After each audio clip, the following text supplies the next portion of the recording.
money going into that, partly as a result of the regional fuel tax. But it's also, if I can pick up, Councillor Watson's point of view that he expressed earlier, we are, I think this group did try to be fair across the whole region, and we were conscious that we were putting some big sums of money into the FO for the aquatic centre and for the community centre. So, had those things not been there, this one might have been, but we're trying to be fair right across the region. So that fell off, not because it... Maybe next year. Yeah, maybe on another occasion. Okay, and the other question is, I just want to know, is there anything in the AT budget that's funded around reinstating rail to Huapai?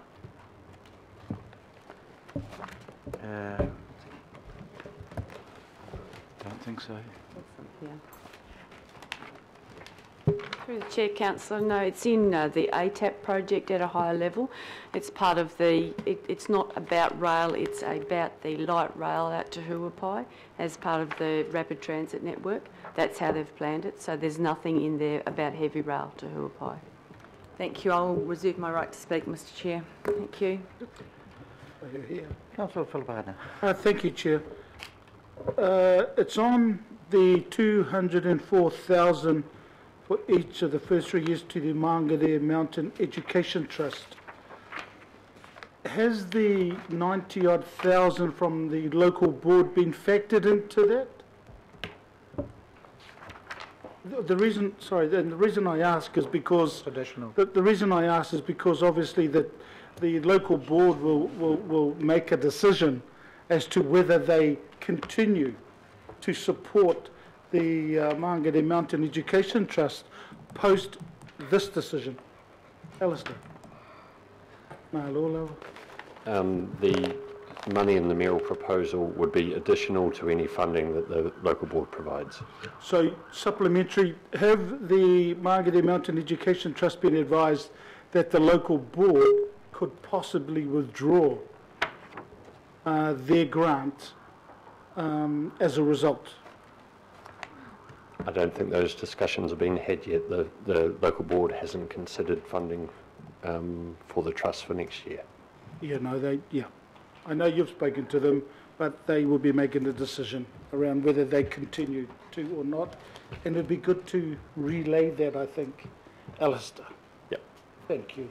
Thank you, Chair. Councillor Watson. Thanks, Mr Chair. And I'm just talking to the item 14 to do with Regional Facilities Auckland.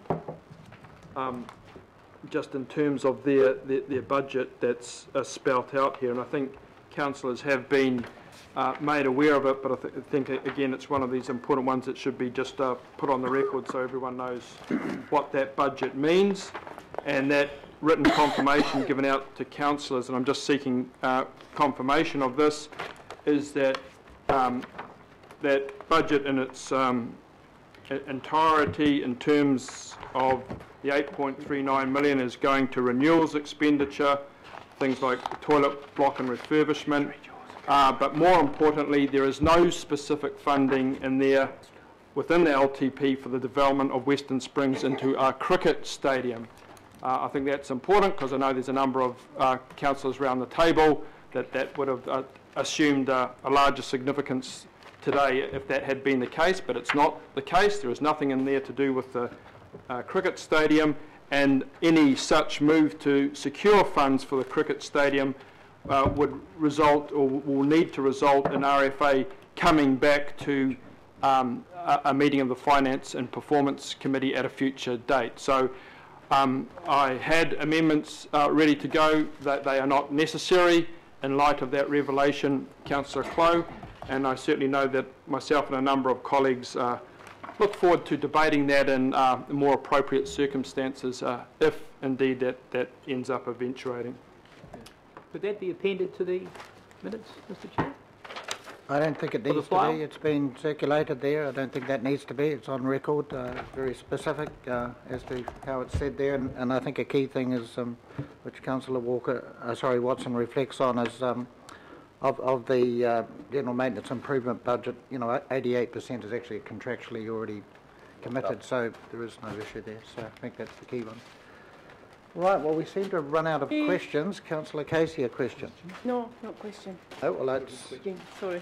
There are questions. Councillor Hills and then Councillor Darby. Thank you, Chair. I just have two questions. So I had a question about savings before. Do you have the figures on what total savings we're making and projected to make yearly at the moment? Combined savings per year?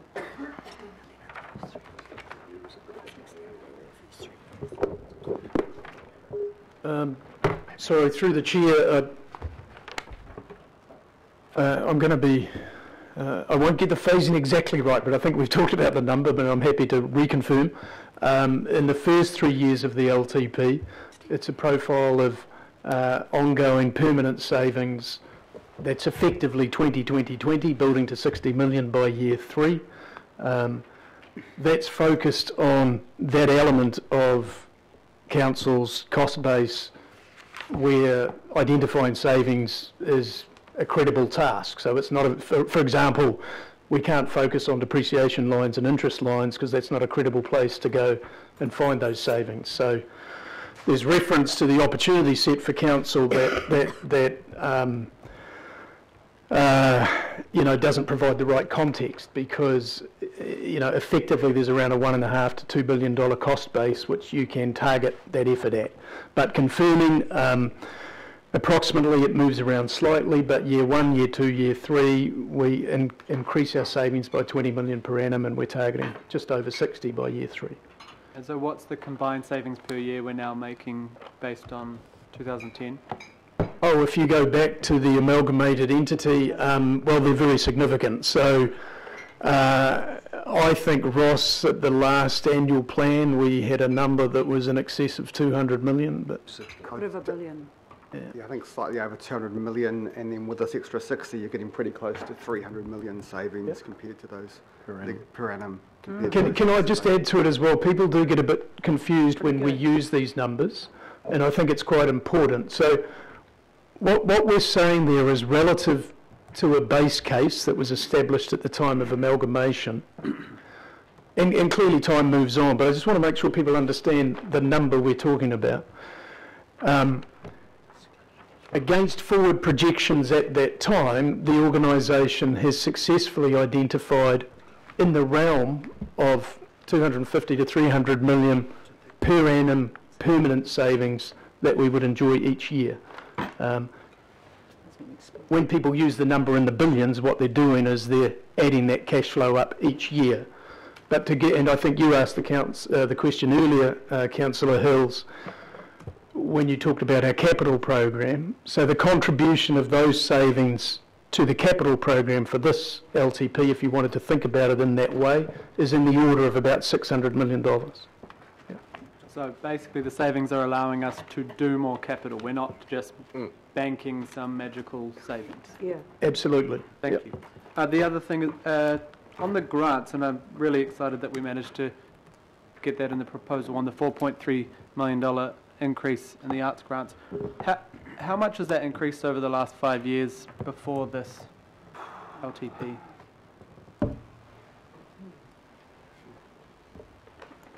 This is quite a substantial increase for. Through the chair, I would need to check that through the finance team, but I think this is the first increase since the regional grants program came into effect. Thank you very much. 200,000 was the last. That's perfect. Thank you. All right. Just checking, are there any more questions?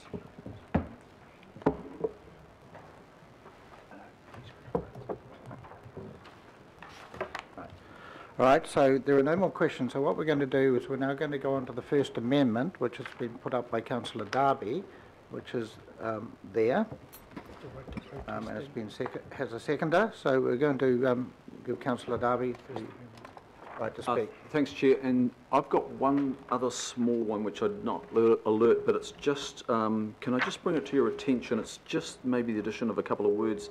It's on B24. I understand that grant is up to 475, and it's specifically for building consent fees, resource consent fees, and DCs. Can I just ask, have staff confirmed that they are the actual numbers, or are the numbers to yet be determined and therefore it's appropriate that it's up to 475. Agree. Those are the best estimates of the costs that we have at this stage. Would it be reasonable then that it's up to 475 if those fees, remember it's just fees, come in under that? I'm looking at the Mayor because it's his proposal.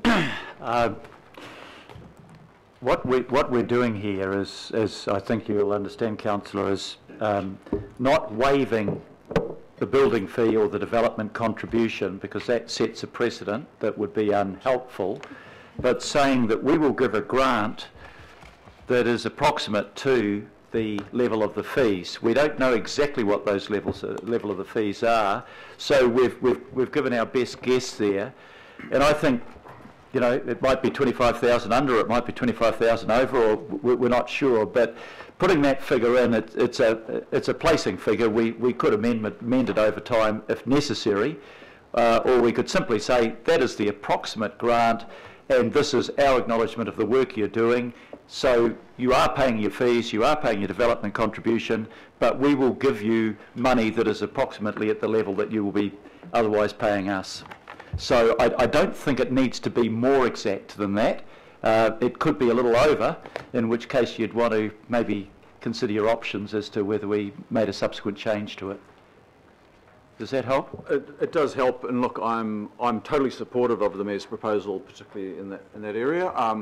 I'm just, if it is for actual fee cost, it probably, you know, should reflect that. But I'm probably not going to waste my political mileage on that one. Thank you. Can I go to B10 and the amendment? And thank you, Councillor Filipaina, and some other councillors who have had a discussion on this. Our smoke-free policy, it had a bit of a rocky start. We addressed it again in 2017, and we signalled the need for an implementation plan. You don't just have a policy without giving it some legs, and ultimately the legs require budget.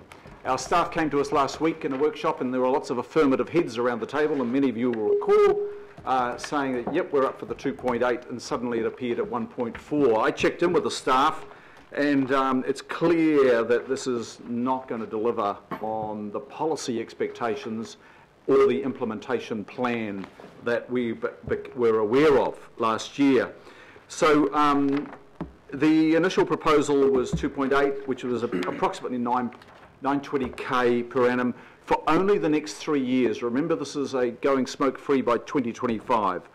And that would have increased awareness to be smoke-free, and it would have specifically provided the interventions for the high prevalence smokers, and we know which categories they are. It would have also provided CapEx for resource production, including signage and many other things, and it also would have allowed for partnering with the key external stakeholders that we've heard from overnight, which is the Cancer Society, Auckland Regional Public Health Service, and Hapai Te Hauora, a Māori Public Health Service.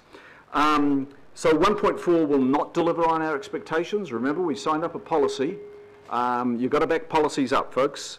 I'm not, after consideration with staff, Karaina Maki, and the Mayor, thank you, Mayor, I'm not proposing we go back to the 2.8. I'm proposing 2, and I've checked some other budgets as well. This does allow for more promotion in centres, beaches, interventions towards the high prevalence smokers, and so staff have told me that there are also sponsorship opportunities, which I entirely endorse, that we can't be wearing this just ourselves.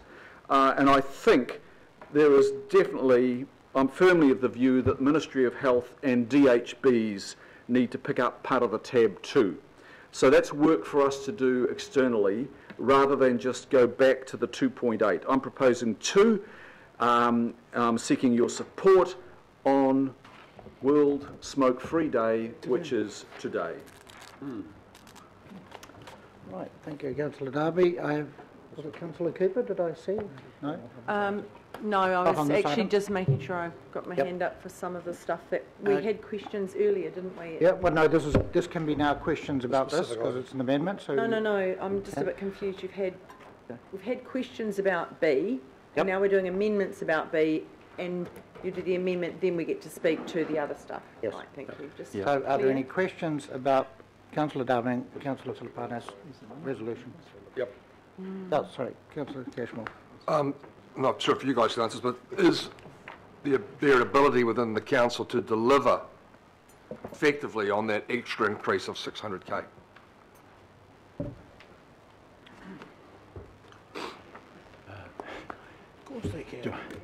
I think maybe I can just have a crack at that, Mr. Chair.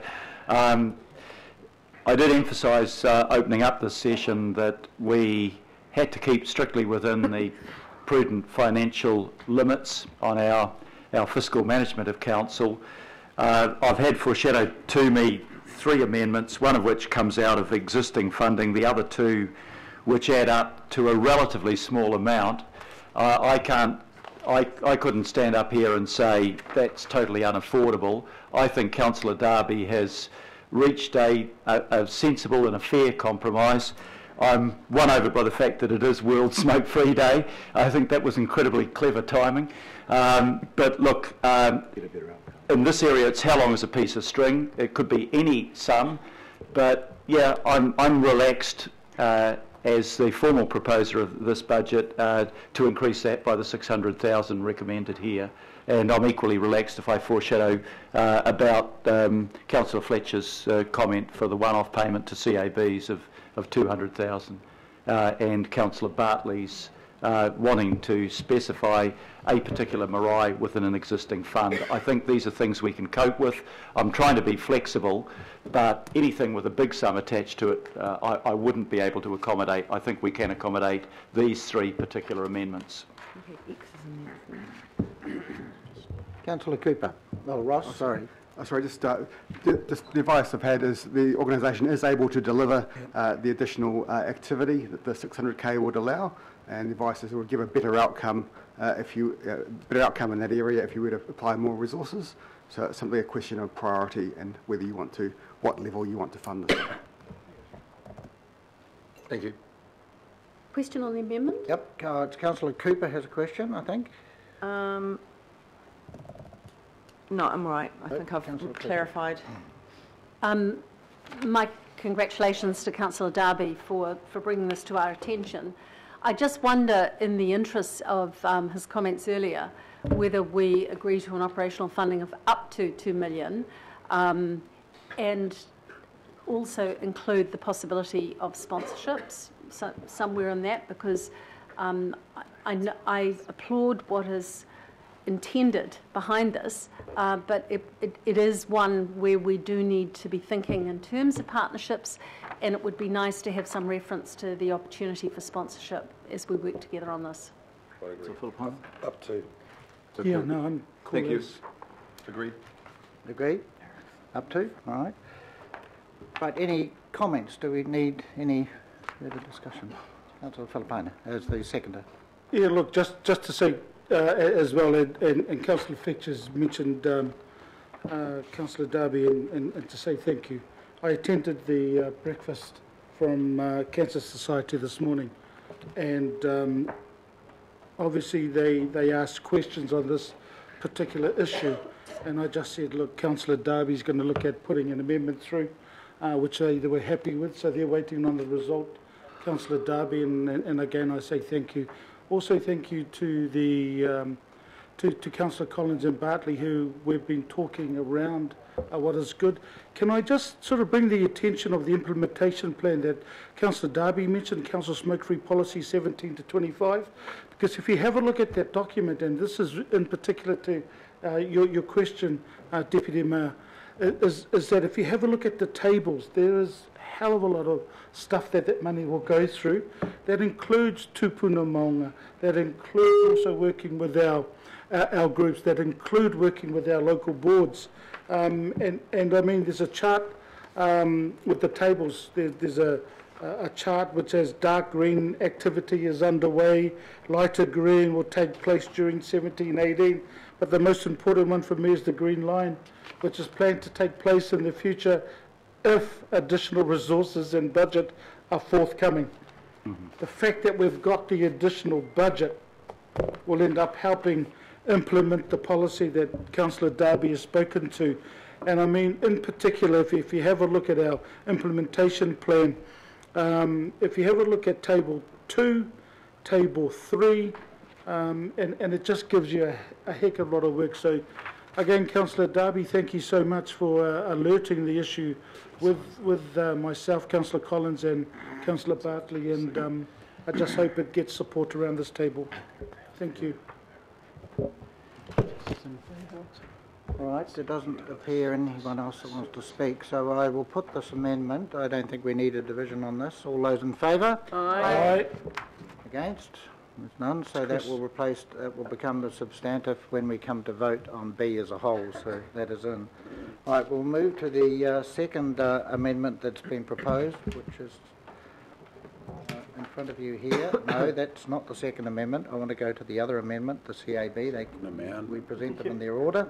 It's to bear arms. Come in, so there is the second amendment. Kathy, it's to bear arms. Councillor Fletcher. Well, thank you, Mr. Chairman. I had hoped to have actually made my general observations in and around this section on Parks and Community, because I think there is an awful lot to be applauded.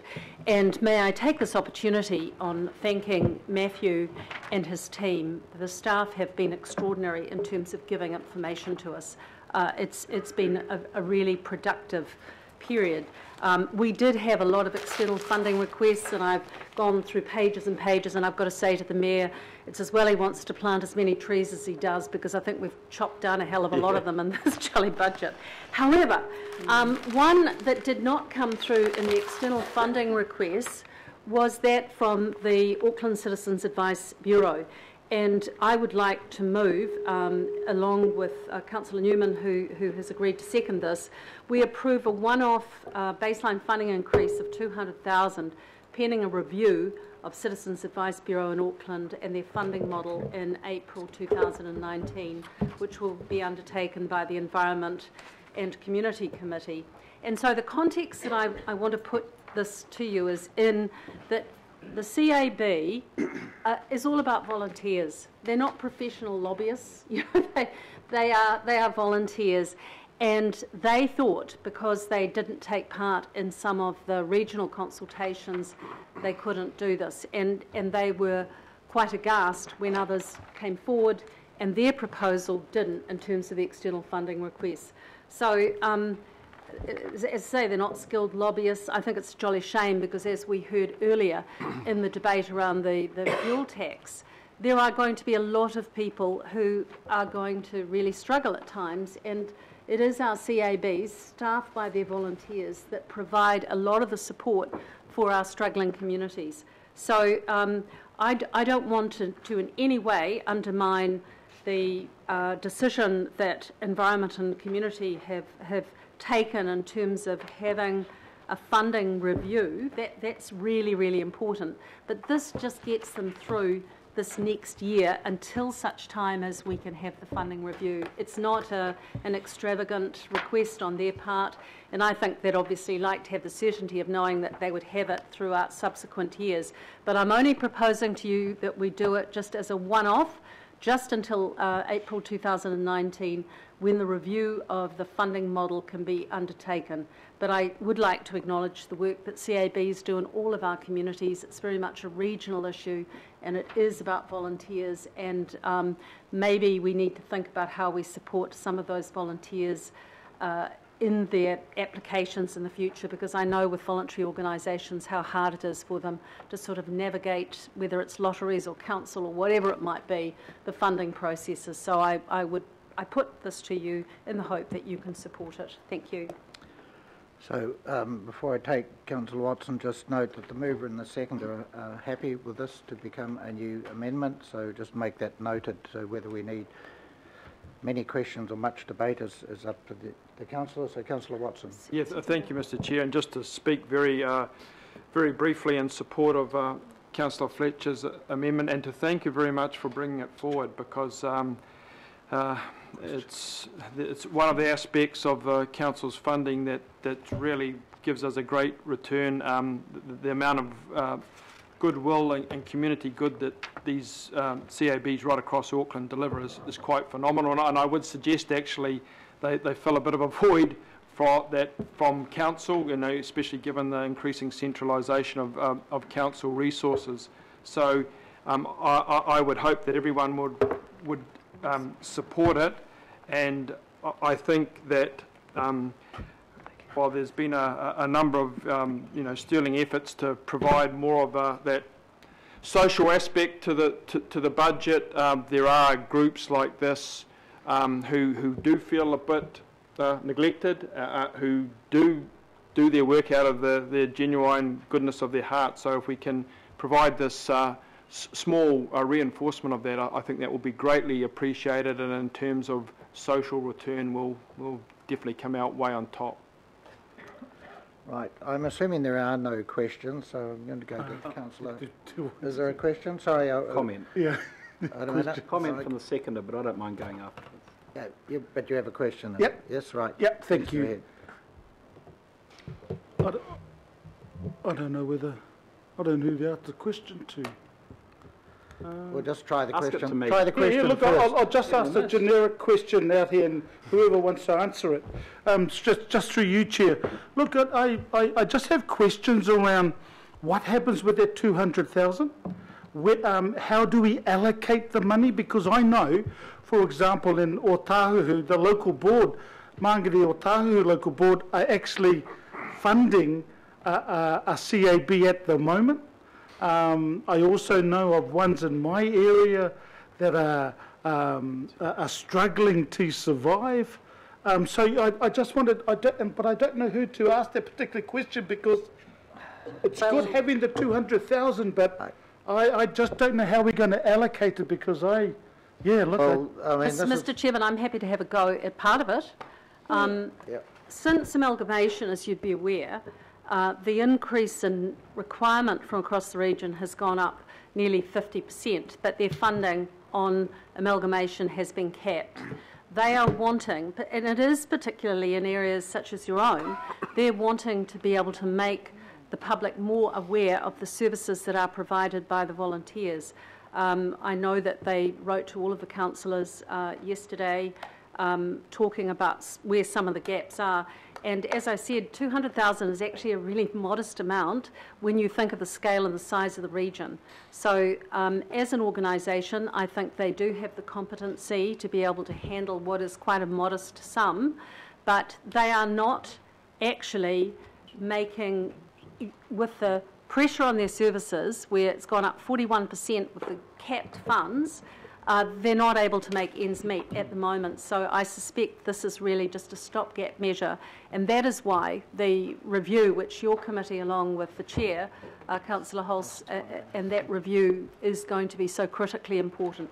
This is simply a stopgap measure. I understand that. It's just that I still, it's the process that I'm looking at. I mean, how do you allocate when you've got ACABs?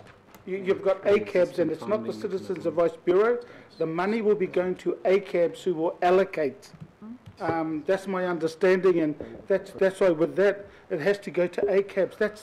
I mean, this is why we ended up coming through the committee, and then sorry, I know it's turned into a comment, but I just want to get this process right, Chair, because... So what we're suggesting would happen is there will be a report coming back on how there would be the appropriate allocation of this 200,000, without getting into it now, because remember, we had to kick for touch on this one before because it was just getting too much of a hornet's nest.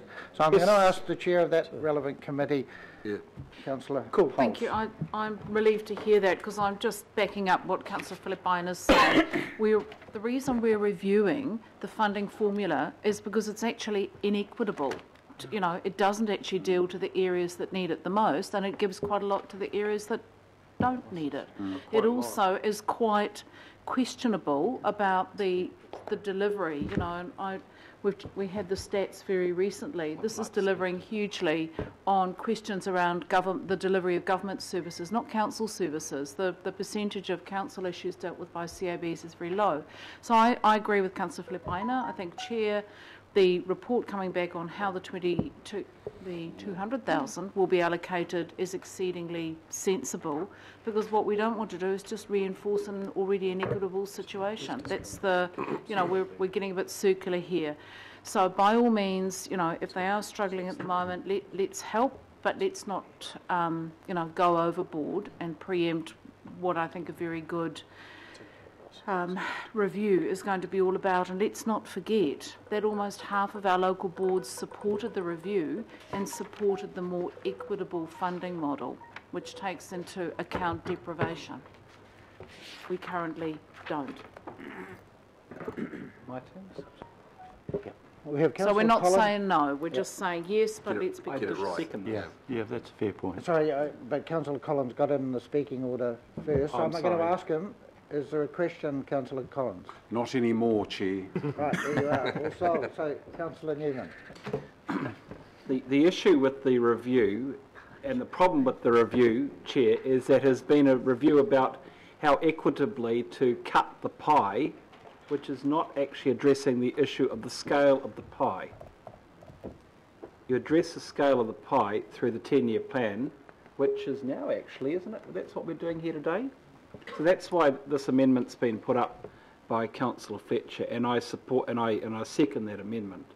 You can't have a cap on funding for 7 years and not have an issue. In fact, there has been a reduction in real terms, and that has been set out in the correspondence from Diane Taylor to the Mayor and councillors in recent days, and it means that CABs are having to make decisions about, well, if we want to address the needs of a new community, we're going to have to close an existing bureau. That's where it's got to, and so there is a need for a funding stopgap until such time as we can address the review. I hope the review will address what the actual quantum of funding is actually required, rather than just simply addressing the issue of the mechanism for allocation as well as the formula for allocation. So my understanding of this amendment is this amendment would increase the baseline, and that the allocation of the baseline would be as per the existing formula, which would apply until such time as there is a new formula. Yep. And if you agree with that proposal, there's no reason why this amendment can't go forward today with a vote and support it. I do not see that anyone is going to oppose it. However, we have one more speaker, which is Councillor Sayers. Well, Chair, therefore then, Councillor Newman, you're saying that the Otahuhu Advice Bureau would not be funded at all. That's exactly what you're saying, and this is why I raised the question. You are now saying that $200,000, that's good, it'll go through to all the advice, all the Citizen Advice Bureau except Otahuhu. That's exactly what you're saying now. And no way am I going to vote for that. Debate. Councillor, can I just say, my understanding is there will be a report coming back about how we distribute this money. So, Councillor Newman can have an opinion, and you have, but we're going to get a report back. I think everyone understands that. Can we therefore put that in the recommendation, Chair? No, we don't need to. That's all I'm asking. If there is a report coming back, can we put it in there? Because I will vote for it. But at the moment, Otahuhu Advice Bureau, Citizen Advice Bureau is getting none of that 200,000. Okay, right. If we put right at the end, noting that a report. But that's up to the mover and seconder. Okay. Well, I'm asking the mover and the second. We could put on the end, noting that a report will come back to that committee. Blah blah. I was going to put pronto, but that's not an appropriate. Very technical term. Mr. Pronto. Chairman, as the mover, I would suggest that, noting that officers will give consideration and report back on this matter. Yep. So that's good. I would like it. I mean, this I'm hoping doesn't become too politicised. The intention of this is to simply ensure that CAB do not lose volunteers, and as Councillor Newman has correctly said, it's to grow the cake, not to spill it up. And as Councillor Hulse has also said, and I totally agree with her, why should central government get off the hook? They're not putting the funding into CABs, and that's why this review is actually going to be really important. This is just a stopgap measure. Okay, how's that, Councillor? Sorry, the mover and seconder. Sorry, Noting we'll give that consideration. Sorry, I struggle to read. Yep, noting that officers will give consideration to the distribution of the funding in a report to the committee. That's fine. Not perfect, but it's okay. Right. We have Councillor Sass. Thank you, Mr. Chair. Just very briefly, I wanted to speak in support of the amendment. I wanted to thank Councillor Fletcher and Councillor Newman for putting it forward. I think that this recent debate and the excellent questions have have been very helpful, and thank you for including those additions there, Councillor Fletcher. I think that gives us all a bit of peace of mind. But look, this is going to one of Auckland's critical organisations as a one-off stopgap. I'm sure that the head organisation there will use it wisely, and I'm sure that report will be very useful. But I just want to congratulate the councillors again and thank you for the debate. Okay, right. We have no further speakers, so I don't think this requires a division. So I'm going to put this amendment. All those in favour? Aye. Against? Right, there is none, so that will go into the overall substantive motion. And right, we have the third amendment, which is here, and moved by Councillor Bartley and seconded by Councillor Collins. I will say, councillors, this is actually something that in many ways the local board in their Ollie choice went for the big scale project in Onehunga. This was their second, effectively their second project was going to be the development of this marae. Maybe in hindsight the board, given that the other one's happening, so this would, if we could approve this without too much debate, this goes a long way to helping them get it off the ground and move it. And dare say that board will be coming back to us, I would think, in the next annual plan with progress on something they've been asking for a long time. So, Councillor Bartley, do you want to speak to this, or? Thank you, Mr. Chair, and through you, just to thank officers for their support in drafting this up, thanking Councillor Whatnana for seconding this amendment, and really, it's really just about getting a commitment to what was promised to the marae in the previous mayoral proposal, and I realise we have a different mayor now, but I just, that promise is still there, and I want this council to honour that promise. And I do have an ulterior motive, and that is I have a time frame. And the time frame is one of the Nanimas, Whaia Nellie Kirkwood. The marae wants to turn the sod before she dies, and she's 92 years old. So her husband, Steve Kirkwood, was a former Auckland City Councillor. So there's a history of Auckland City Council supporting this marae in our community. So just wanting to see that commitment continued, and this amendment is one way to see that through. So thank you. You don't need to apologise for an ulterior motive. I think that's a very good ulterior motive. Because that's a good one. Anyway, so do we want any? Yes, Member Taipuri. It's going to seem much strange, I think. Is there a business plan that goes with this? I mean, look, let's be honest. I'll ask Luella. This is out an existing fund that's provided for all marae. There has to have certain requirements to provide certain information in order to be considered. It's probably going to sound a little bit strange coming from me, but I'm all about fairness, transparency and equity. And, what is going to happen if this sort of stuff goes through on an LTP is that the next review you're going to get dozens of these requests from marae. And I'm not sure. And I say, I hear the Councillor Butt and what she says and why, and I'm not against that. But my goodness, it took a while to actually get some buy into this kind of provisioning. Was gone through the windmill in terms of requirements and criteria and the likes, and all of a sudden, in an LTP review, and I know I heard this been before, but it does concern me, and I'm thinking, what are all the other marae going to think right now? Should they have come to the board, or should they have come to all the councillors to have sought their marae to be a part of it? So I mean, I see it more appropriate, honestly, in an annual plan rather than an LTP. If the money is already within the existing, seeking to be used within the existing fund that's set aside by the LTP, the scope of the money's there. But I'm a little hesitant, Mr. Chairman, so I'm trying to get some steer on one thing at least. Is there a business plan that goes with this? Well, or Phil? So this comes under the Tāmaki regeneration work, and so the business case and the business plan are underway. It's in development. Underway. Underway. Can I add to this, please? Please, I'm trying to think of all the marae across Auckland in this conversation, not just one. Okay, please. So, thank you, Mr. Chair, and through you. The business plan is underway. The hold-up is through council bureaucracy. That's where the hold-up is. There's issues with parks, with community facilities.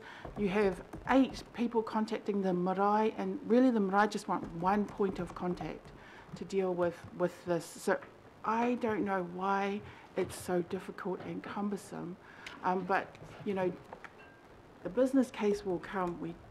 They just need some help to get going or to get there. I wouldn't want to see this held up over them not having a business case. Phil, do you want to say anything? Look, through the chair, I appreciate the concern for process, and it's a very good point. What I would say is, I think this marae is in a quite unique situation, given the previous funding commitment that for some reason did not translate through adequately into the budget. And therefore, it needs to be we need to look to the contestable fund, the Marae Capital Development Fund, which has been increased previously and which can cope with this budget commitment without, I don't think, compromising what other marae might be seeking. So we're trying to keep faith with the community here in terms of an expectation that was created, and the amount of money that's discussed here will actually assist in the design and in, if you like, the development of the business case that will arise from that, which will be potentially a more substantial investment in the marae development longer term. So I'm not against the marae. Okay, just be clear. The key words in that one was contestable fund, and the second one, you know, again was, well, I guess my key question is really now is the LTP the appropriate mechanism to identify specifically a marae, or is it the annual plan that spends the money from the LTP?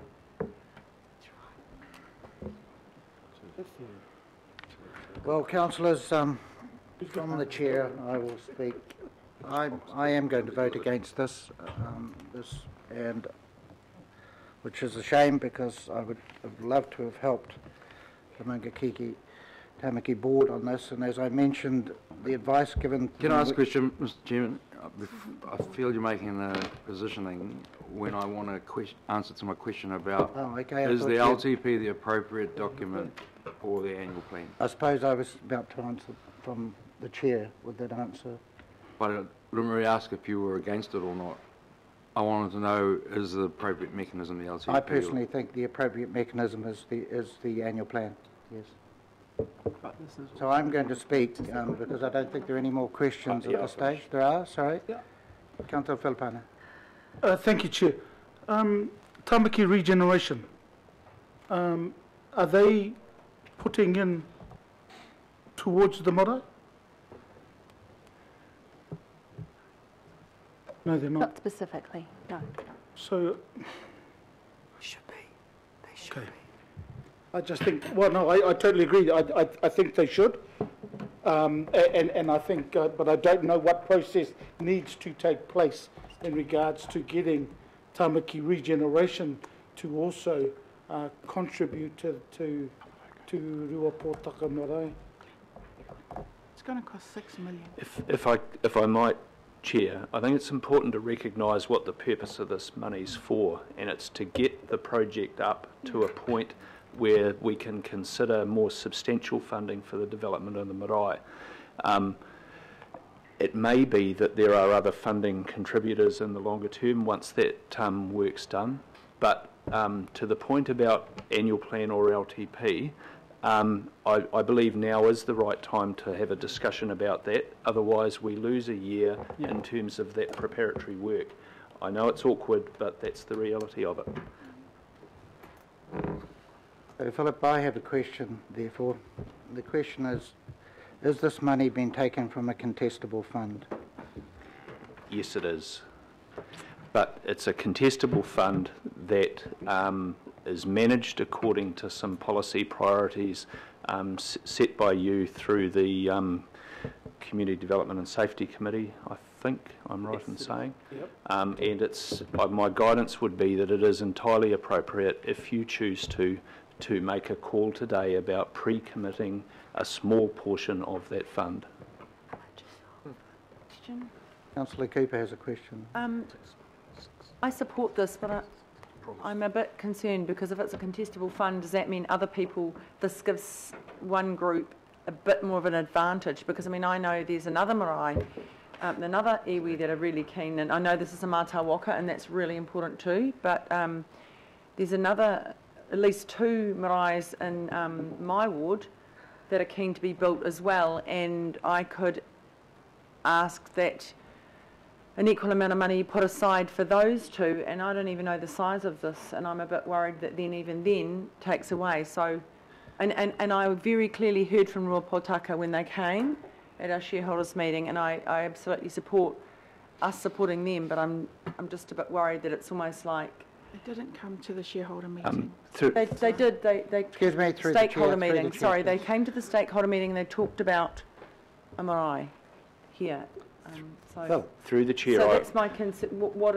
How is that working then? So I wouldn't like to you to have an impression that this is a brand new thrown onto the table at the 11th hour. This marae development's been under discussion for quite a while. It's been considered in relation to that contestable fund. The problem has been that it wasn't sufficiently ready to be considered for the funding earlier, and there are practical problems in terms of the reserve status of the land that have needed to be worked through. It just happens to be the right time now to put the decision on the table for you. And why now, again, to Councillor Bartley's point, that it keeps faith with an understanding the community had was that the funding was going to be committed.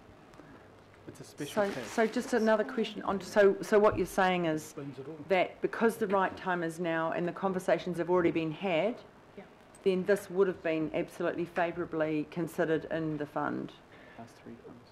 Because of all the work that's been done and now the reserve revocation and all that's been sorted. That's my assessment of it, and Luella might comment, having helped guide some of the consideration of marae investment, but of course it never made it to the point of testing that with the committee. That's correct. Right, does anyone want to put their head on the block and comment further on this? So I will. I won't vote against this, but I will abstain from this, and I'll just do it because I'm showing respect to Councillor Casey and Councillor Filipaina, who we were talking about contestable funds before, and we argued quite strongly that going against process in the case of contestable funds was not appropriate, and I'm afraid I don't see this as anything different. I hear you say it's almost a halfway house a bit further on, but I'm not convinced, and I'm sorry.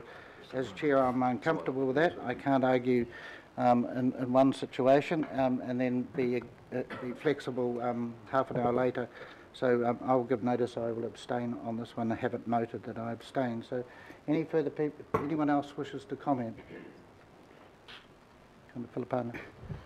Chair, I'm going to support this, and the reason I'm going to support it is as a result of what Mr. Wilson just said. What he said and what he explained, from my perspective anyway, was the fact that it's been happening for a few years.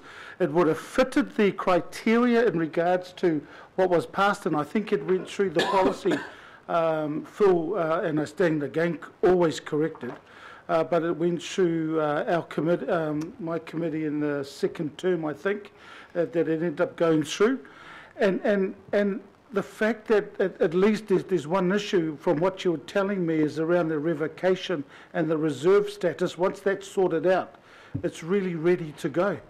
And that's really the reasons why I will be voting for it, because I can't see the connection with that, knowing the circumstances now in relation to what we said earlier around the 72,000. So, look, I just want to make that clear. If it happened, and I'm taking the word of Phil here, that yes, it would have been done if it wasn't for the revocation of the reserve status.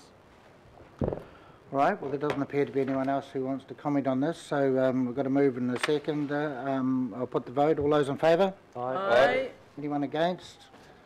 And we'll note my abstention, please. Right, we are now back to the... In the whole, we're back to B. We are now... Yep. So we've finished questions, but I'll just check. Are there any other questions that have come to light that, you know, you might have thought about at lunchtime that we didn't have? So, right. Sorry, Councillor Fletcher. Yes, thank you, Mr. Chairman. My question is to the officers, and it relates to the local board's ollies. When we're looking, looking at 15 here, when we're looking at these in the future, have the officers got a view on any improvements, what lessons? Councillor Fletcher, are you talking about the transport ollies or because the ollies is in item number 10? Yes, I know, but just in a general sense, because it falls under transport, it falls under sub-regional, and it also then comes under item number 10. I'm happy to hold my comments back till that time. If it's on transport or it's on sub-regional, no, please, but to be technically correct, if it's on the I'll hold off. I've got other things to talk about if you want. Thank you. Right. Any further questions, folks? Councillor Watson. Sorry, just on the centres development, is that appropriate? Yeah, no, if it's a question, yep. Yeah, and it is... Any of the Bs?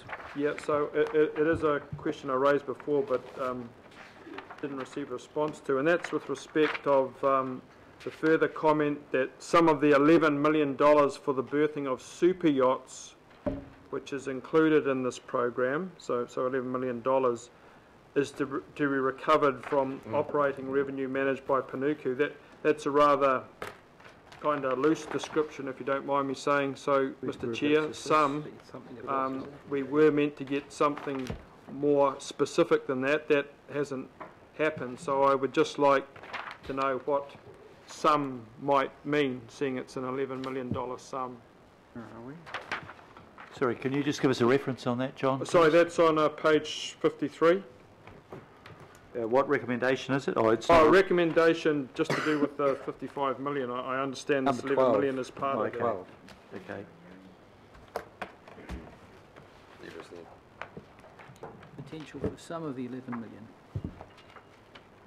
Stephen, are you able to shed some light? What happened in the final negotiations with the Crown on America's Cup was that Panuku would take responsibility for the capital provision of super yacht berths, and they would therefore then bank all of the revenue to fund that. And so they're saying that will be a self-funding activity as we lead into the America's Cup. 100%. So we get it all back?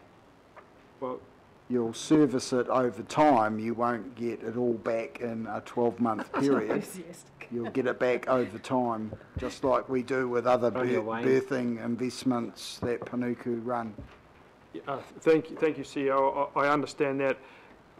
I thought they had some more detailed plan as to what that might amount to in terms of timeline and specifics, but obviously that's not the case. Yeah, not yet, Councillor, through you, Chair, but they are busy taking bookings for super yachts of various sizes, and that will inform the range and number of different size berths that they've got a plan for over the next 24 months.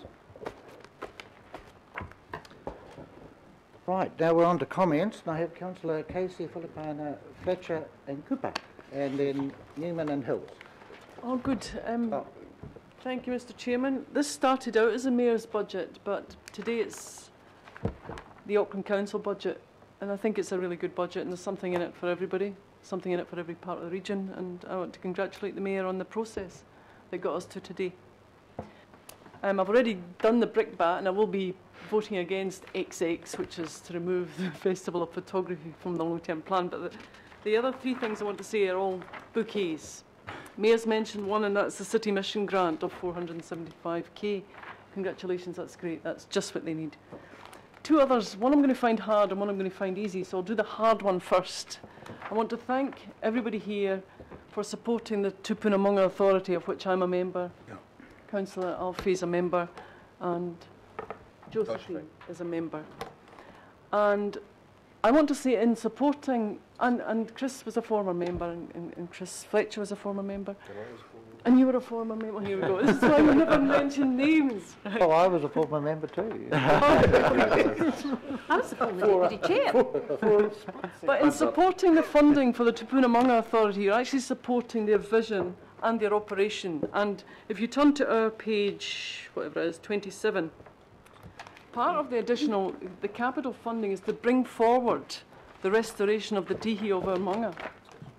We support the bringing forward of that, and that leads me into just saying that I wish that the local boards supported that and talk about the Devonport meeting the other night. I have to do this because I want to acknowledge Paul Majuri as chair and Nick Turoa as a staff member who fronted a very hostile meeting that issued many kinds of provocation and racism, and it was awful to be there. And so what you've done today is restate this council in all its forms, all 149 elected members. We support the Maunga Authority in what it's doing. So I hope this gets back to the Devonport Takapuna local board, because they were present and they did nothing to stop it. In fact, it could be argued that they helped it on its way. So having said that, moving right along. Simon Collins wrote a piece recently in the Herald that basically said I was a kind of useless councillor because I didn't maximise my opportunities by lobbying. Well, actually, Simon, you're right. I don't know if you're still... Oh, you are. Simon's absolutely right, because at the recent Community Development and Safety Committee, we had a round of funding for... It was a grant called Regional Arts and Culture. And what was perfectly obvious, it was way oversubscribed, and we turned down 8. And lovely Richard across there said, well, what's the mechanism for changing this? And we told him what it was. It's this process. And the lovely Alfie, who chaired the committee last time at Arts and Culture, has done a power of work to get this to where it is today.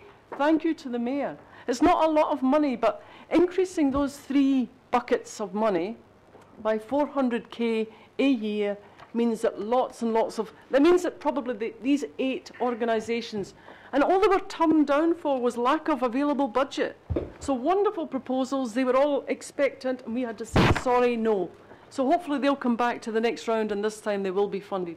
So that means an awful lot to, not just the members of the committee, not just the council, but to the community out there.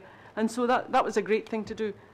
And so Simon, just on lobbying, once we got a resolution, a unanimous resolution of that committee, I then sent an email to all members of the Finance Committee pleading for their support and noting that you said that I don't lobby and I should. And I had really good responses back from everybody. As a result, we've got this. So thanks to you, really. So thank you. Can we record in the minutes? Simon Wilson has made me a better councillor, more effective councillor, higher achiever. Thank you very much. I get to be a senior one now. God. Oh, no. It's too late. He's already written the article about today. That's all. Okay. Councillor Filipina. Thank you, Chair. Your Worship, thank you. Thank you, and I'm not going to speak about, and I wanted to, but I'm not going to speak about the Western Initiative, because I'm going to leave that to the councillors in there. But I do, again, want to thank you And I just want to go on from Kathy. Your Worship, these are some of the groups, and there's actually 4 funds. One is the Strategic Relationship Grant that you'll now, and we will hopefully confirm that you've increased. And some of the groups here, Object Space, Show Me Shorts, and the Manuka Orchestral Society.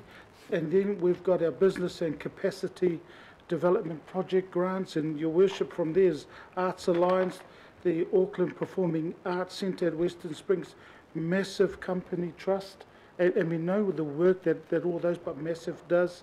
And you've also audience development and programming project grants. Again, Kathy's mentioned those. And the 4th one is our Regional Events Fund. So, Your Worship, thank you. Thank you for putting it through as a proposal, and I'm hoping that I'm going to say thank you to everybody here, including Independent Māori Statutory Board, because all these groups, Chamber of Music, look, that they will hopefully, when they go through the process, will end up getting supported by us. So I say thank you to those groups that will hopefully in the next round get supported. Your Worship, under Māori Outcomes, can I say again, thank you in regards to the 35 million that you put in there. I just hope that the people at this committee don't get the idea that the 35 million is going to the Independent Māori Statutory Board. No, it's not. It's not going to them. It's actually going through to the outcomes, and we all know about the 3 audits that were done around the Treaty of Waitangi, and you know, we're moving in the right direction in regards to that. So thank you. I said thank you around the Māngere Mountain Education Trust and on behalf of the local board, because I got a fair idea what the local board wants to do with it. And I'm just going to say general to our staff. You know, to our staff, thank you so much for all the work that you've done, and you know, to bring in us to here. So, you know, Stephen, to you, Matthew, and all the staff, thank you so much. And the reason I'm saying that, because I won't be talking at all now. I've finished my little thank yous, and then I'll just shut up. So thank you. Thank you. We now can add Councillor Filipaina to Councillor Simpson. That's on the no talkie list. So, right. I'm going to allow Councillor Newman just to jump ahead, because staff didn't pass on to me. He had a question or two. So I'm going to allow that. Then we're coming back to Councillor Fletcher. Is Pearl still here? Solid waste questions. Is she? No, we're not there yet. No, that's C. That's C. C, we're not at Daniel. C yet. No, we're just doing B. All the B. Sure. All right. Yeah. Right, Councillor Fletcher. Well, thank you, Mr. Chairman. I guess we all know in our own ways how to be forces for good in our communities, and how we can leverage off opportunities and grow the dollars, and partnerships are the way ahead. But I really want to highlight my support for the Sports and Recreational Facilities Investment Fund. This is a magnificent opportunity for us to work with other organisations, with philanthropic partners, and implicit behind it is going to be the work we're going to do under the Sports Facility Investment Plan. It is such a huge ask when we look at the needs right across Auckland, when we look at the opportunities we've got for really inspiring our youth. And later on, I'm sure that Councillor Watson will talk about his initiative, his funding initiative in terms of Hibiscus Coast, and we talk about suicide prevention, and we talk about the benefits of regular exercise. And in my own case, some of you know that I live on a daily basis with someone with front lobe dementia, but we know that the statistics around dementia, we can reduce that by 40% by just having in place those opportunities for regular exercise. So looking at things holistically, you know, this is a wonderful, wonderful fund, and so I want to acknowledge it, and I also want to acknowledge some of the other really good initiatives in here. Obviously, there's been a lot of pain and discussion around getting to the point where we know that we've got a sustainable art gallery, and all of us feel proud of the art gallery, but it was not easy getting there, so I want to acknowledge, as the Mayor did before, all of those who have championed this and seen that come forward. I'd also like to acknowledge Councillor Newman for bringing forward very passionately the needs of the Botanic Garden and the OPEX required in terms of sculpture in the park. That might not be a huge sum in the scheme of things, but when you think of the impact that it's had on, all Aucklanders, but particularly in the south, and the way that it's introduced many people for the first time to sculpture and the opportunities there. I'd also like to recognise the Marine Rescue Centre, and I know that Councillor Simpson can't talk at the moment, and I'm not sure for how much longer, but the Marine Rescue Centre is an area that we really should be putting a bit of time into. Good that we're getting some work done to try and see the jolly building stay afloat, but that was a gift from the outgoing Auckland Harbour Board to the people of Auckland, and it is a prime site, and it is something that we need to put our collective minds to make sure that for a harbour city such as Auckland, that we actually have the right facilities in place for that. Naturally, I'm thrilled about the City Mission. I was so pleased when they made the decision not to go out of the central Auckland area, as so many organisations have done. They've cashed up and they've moved their facilities into areas that are less expensive, but because we knew that the need is in the inner city. So all of these things are fantastic. I appreciated the clarification that was sought by Councillor Watson around the policy not being locked in on some of the RFA stuff. So, I'm naturally giving my support to that part of the budget today, but I am very clear that the caveat is that that does not imply any support in a policy sense. So again, can I just conclude by thanking all of those who have enabled us all to have some input in such a way that we feel our communities are going to benefit. I think it's been a good process. The point I was going to make before, and I can just say it now so you don't have to hear from me again too, is that I think with Ollies, if we're going to do them in the future, we do need to have a cap fund. I think going out in a general sense and sort of saying, oh, well, just tell us your best and your favourite project, sounds nice, but we all love Father Christmas, and I think it needs to have a wee bit more structure around it, and that is the way it's progressively come through with the transport and the sub-regional and so forth. But I think if we are to do that again, I'd just like to see a little more structure on it. So thank you, and I will conclude by saying one of the reasons with the environmental investment that I have been so pleased, and it applies to the sports initiative as well, it's been really hard without targeted funds for those staff to get the look in. They're always going to get knocked back because there will be other pressing needs. And we have some excellent staff working in the whole environmental area, but they're not the lobbyists, as I said before about the CAP. They're not necessarily well placed, and I think by moving towards the targeted rates, it's a good trend in that it may be insufficient for some of the aspirations we have, but it's trending in the right direction, and I think that it will make it easier for them to be able to champion the causes that need further funding into the future. So thank you very much, Mr. Chairman. Point of order, Mr. Chairman. Can I correct the public record? I may have called Simon Wilson Simon Collins. You did. Let the record show it was Simon Wilson up there. They're very similar. Yeah, I can't tell the difference. Give or take a metre. Right, we've got Councillor Cooper. Thank you, Mr. Chair. This is going to be a lot of thank you to the Mayor also, but I'm just going to reserve the right to be a bit grumpy at the end, but not at you. Phew.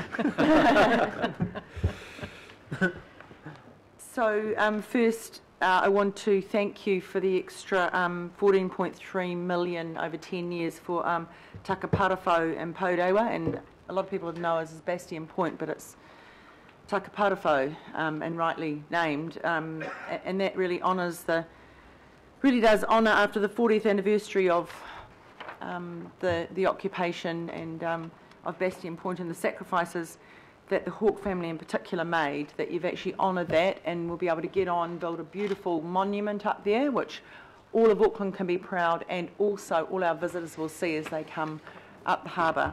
and also the development of the nursery, which is going to support your million trees.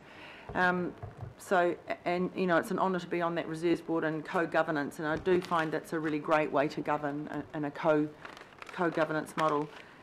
Secondly, thank you so much. Surf Life Saving. When we did the last LTP, the Surf 1020 project was put to us. That was a 10-year project, 10 years to upgrade 20 surf life-saving buildings, from which, you know, tens of thousands of volunteers operate from and save lives. I mean, we have one of the highest drowning rates in the OECD, even higher than Australia, and we're supposed to be cleverer than them, and you know, we still managed to have that high drowning rate. And without people like the Surf Life Saving volunteers, we couldn't have that first response. We couldn't be teaching our kids about the great outdoors and the wonderful things like that. So when we came to this LTP, my expectation, and I think a lot of people's expectation, that would be carrying on that 10-year project, and it wasn't. And thank you, Mr Mayor, for hearing my plea on behalf of Surf Life Saving Northern to add that extra $3.7 million, which they can leverage up to $7.9 million. So they're not getting a handout, they're actually getting a hand up. So I really appreciate that, and I know that all the surfies and the people that enjoy our west coast, Kareatahi in the south, Orewa in the north, will be very thankful. So thank you for that.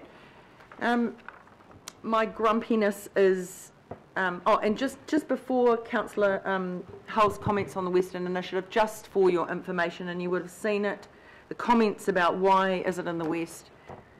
The recent Prosperity Index, the South is the lowest at 0.7 for shame of all of us, and West is next at 2.7, the highest is 9.8, and North Shore's up there too. So, you know, I have no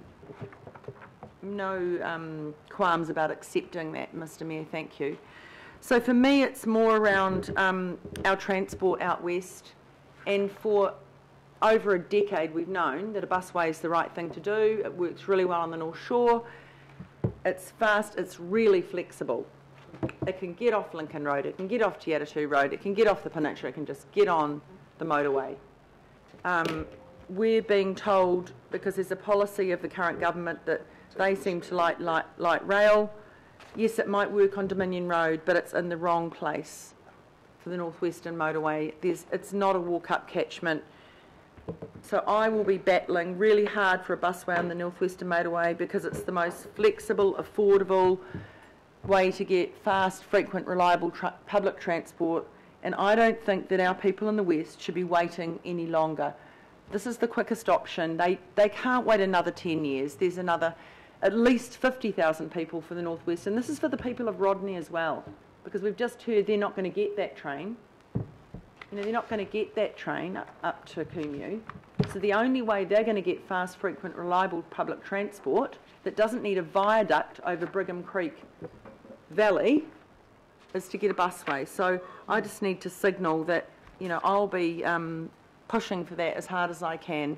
I know that review's coming up, so I really believe that will be the right solution. But otherwise, you score highly, Mr Mayor. Thank you. Thank you, Councillor Cooper. I have Councillor Newman, and maybe he's going to be naughty again and ask a question. All right, no, I'm not. No, comments. So I have Councillor Newman, Councillor Hills, Councillor Sayers, Councillor Hulse and Councillor Darby, and then we will vote, but I might say something as well. I haven't said anything today. Oh, look, just to acknowledge the officers for working at short notice to address matters raised by me in relation to the Manurewa Oli and to reflect the work that needed to take place there. That's great. And also to acknowledge the staff for addressing the bid by the Auckland Botanic Gardens for their operating funding, and to acknowledge the Mayor's assistance and cooperation with addressing that, which will secure that biennial event, which is a great regional event, but it's a very significant level of assistance that will be fully leveraged by Friends through the raising of third-party funding and sponsorship to enable a sculpture in the gardens. And I referred to Roman numeral 25 there, so thank you very much. Councillor Hills. Thank you, Chair. First of all, I just want to thank the staff, the staff in this room, our councillor support advisors, the people, democracy services, the finance team, that everyone in their different categories that have been working their butts off for us on our myriad of questions, on trying to fit it all together. $70 billion budget isn't just an easy, simple thing to weave together, especially when you've got all of our competing interests, as well as the local board's competing interests and the community's competing interests on top of the CCO. So just want to first of all thank everyone, because I know that the people who work here really have a passion for our city and what we're doing and want to get it right for us as well. Also, thank you to our local boards and CCOs. They're as much, we're sitting around this table today, but they've influenced every part of this document as well. And not everyone will be happy in every area, but I think we've all tried to get parts of what each area has wanted and needed, and we will see those come through. I think we get stuck in weeks and weeks and weeks of workshops and meetings and individual decisions that can be fiery, that can be positive, that can be all unanimous, and we kind of forget the overall picture because we get bogged down in so much. But I think, and it's shown by the comments so far, that the thank yous, we're generally quite happy, which is good. It feels like we're getting things done. People continuously go, why aren't you fixing transport? Why aren't you addressing the water issues? Why is there sewage in our oceans? Why have you done nothing about Cody dieback? Where's the arts funding? But this budget seems to be including just about everything. We're even including funds finally for coastal erosion and damage, for climate change impacts to our infrastructure, huge increases to our new renewals program, which means new playgrounds, new assets, new sports fields, libraries, things that will be replaced over time. Obviously it won't be in the first year. The local board initiatives, has far outpassed the amount we thought we could fund, and that's by working it all and weaving it together. And of course, all of us would like our projects in the first year or two, but that's not going to be exactly how it's going to work. But I think everyone's come to a point where I feel personally that it's working together, and this is the whole point. This is why we sit here, is for the people of our city, some who will hate us no matter what, others who maybe don't even know this is happening today. Most people probably don't know this is happening today. But when you go around your city and you get on the bus, or you sit in traffic, or you go to the art gallery, or the zoo, or our stadiums, or our playgrounds, or the libraries, and the rubbish on the streets getting picked up, and that's why we're here. And this budget is really showing that, and I feel like we've all worked together. And I know I sometimes get into the kumbaya mode, but I think it can seem a little daunting, but I think, congratulations to the Mayor and everyone who's worked on this. We're getting great things for my local area, but also around the city, all the things that we need to do in the Waitakares or the roads and transport around the city. So I'm just excited. I think you kind of forget the excitement, but this is really, really good. It won't be perfect, nothing is, but we are actually standing up to the challenges and the things people demand of us when we're at every meeting, when we're sitting out in the public or listening to the tweets and Facebook messages, that this is what people want. And I think we're delivering together most of what people are asking for. So I'm pretty stoked, really. So thank you. Councillor Sayers. Thank you, Mr. Chair. I wanted to speak to item B1 there, specifically around projects identified regionally and for Rodney. I think it's fair to acknowledge some excellent work that's occurred around that. Obviously, we know my viewpoint about how I feel like some of those should be funded, but nevertheless, I think the people of Rodney would agree with the projects that have been identified there. There's obviously the road sealing, or a significant health and particularly safety issue regionally. There's a quadrupling of the budget there, and a lot of that money, as we heard, is allocated for the Rodney area. I'm sure the rural sector will be very grateful for that. In addition to that, there's another 122 million for regionally to improve the general safety of roads, and it's identified as rural roads. Those may be sealed or unsealed roads, but the number of deaths that are actually occurring on sealed roads in the rural area are unacceptable, and I think that's a very, very good move, and I congratulate the Mayor and others involved in bringing that together. Although it's a good start, I feel there's still a lot that can be done for Rodney in terms of because there's been so much underinvestment in that area of Auckland for so many years. Just for all the local boards, great to see their transport capital funds being increased. Very positive change for empowering the local boards to be able to do more locally for their local communities. I think for Rodney that'll be things like footpaths and pathways, greenway plans, pedestrian crossings, and probably numerous overdue safety traffic issues locally. Thus, it's excellent to see another 45 million identified regionally for building of footpaths, and hopefully we might see some of that occurring in Rodney as well. The budget does show money allocated for what's described as fixing the worst, well, not in the plan, but described as the worst intersection in New Zealand, and that's that Hill Street intersection up at Warkworth. So the sooner that can get underway, the better. That won't only help locals, of course, that will help all Aucklanders travelling north, and also our freight services travelling north as well. However, I feel like there have been some oversights for Rodney that have been alluded to by other neighbouring councillors, and I just feel that I should highlight those to do the right thing by my constituents, and that's really around Kemu area and the horrific traffic congestion they've got down State Highway 16, Mr Chair. And there's little hope in the next 10 years, though, obviously, that we haven't got the heavy rail diesel service, any work being proposed for that, which the locals would see as a probably immediate fix. And of course, there's a bypass road to go around Kemu as well, which doesn't, with some early funding in terms of business cases and perhaps designating land is there, but not the actual building of that bypass for the next 10 years. I'd just like to remind my colleagues about the local government commission inquiry that happened, and they looked at Rodney, and one of the findings there, what they emphasised was the need for Auckland Council to address those legacy issues. So I just want to re-highlight that again, that the commission did recommend that Auckland Council dedicated Auckland Council funds to address historical underinvestment in the area regarding transport projects. I think Kemu Hurpai district deserves their traffic issues to be fixed just as much as any other community.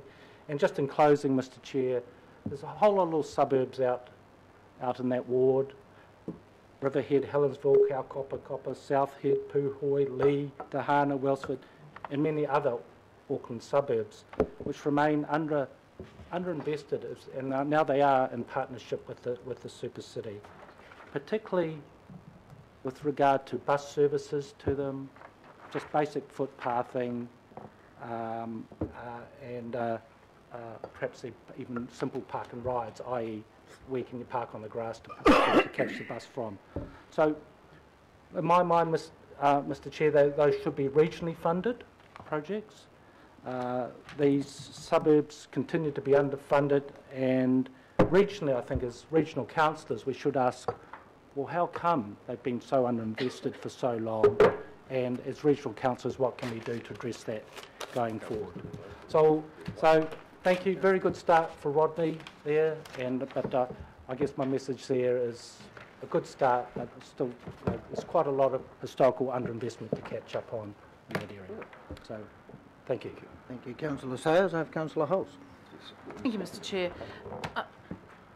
It is nice to have a chance to say thank you. You know, in this job we don't get a lot of chance to acknowledge. It's usually fairly stressful, difficult, and often confrontational, and sometimes unfathomable. But this is my chance to say thank you, Mr Mayor, for two things. The Sport and Rec Facilities Fund, which Councillor Fletcher quite rightly acknowledged as a really big step. Our sporting codes have got together and developed a regional plan for all our sporting codes. It's a remarkable piece of work. You know, a few years ago our sporting codes were warring with one another, saying, you know, who will use these fields and how do we scrap over the few resources that we've got. For these codes to all get together and come up with an agreed plan, we're now dignifying it with a fairly sizable fund to say, let's partner with you and get some of this off the ground. And I think that will be well appreciated. And I hope people understand the enormity of opportunity that this delivers up. Secondly, on the Western Initiative, you know, our whole city does well if our most vulnerable communities do well. None of us can cheer on this being a super city when our children are, you know, jobless and our families are sleeping in cars. And, you know, believe you me, Councillor Cooper and Councillor Clough and I know that out west it's not always a bowl of roses or whatever the expression is.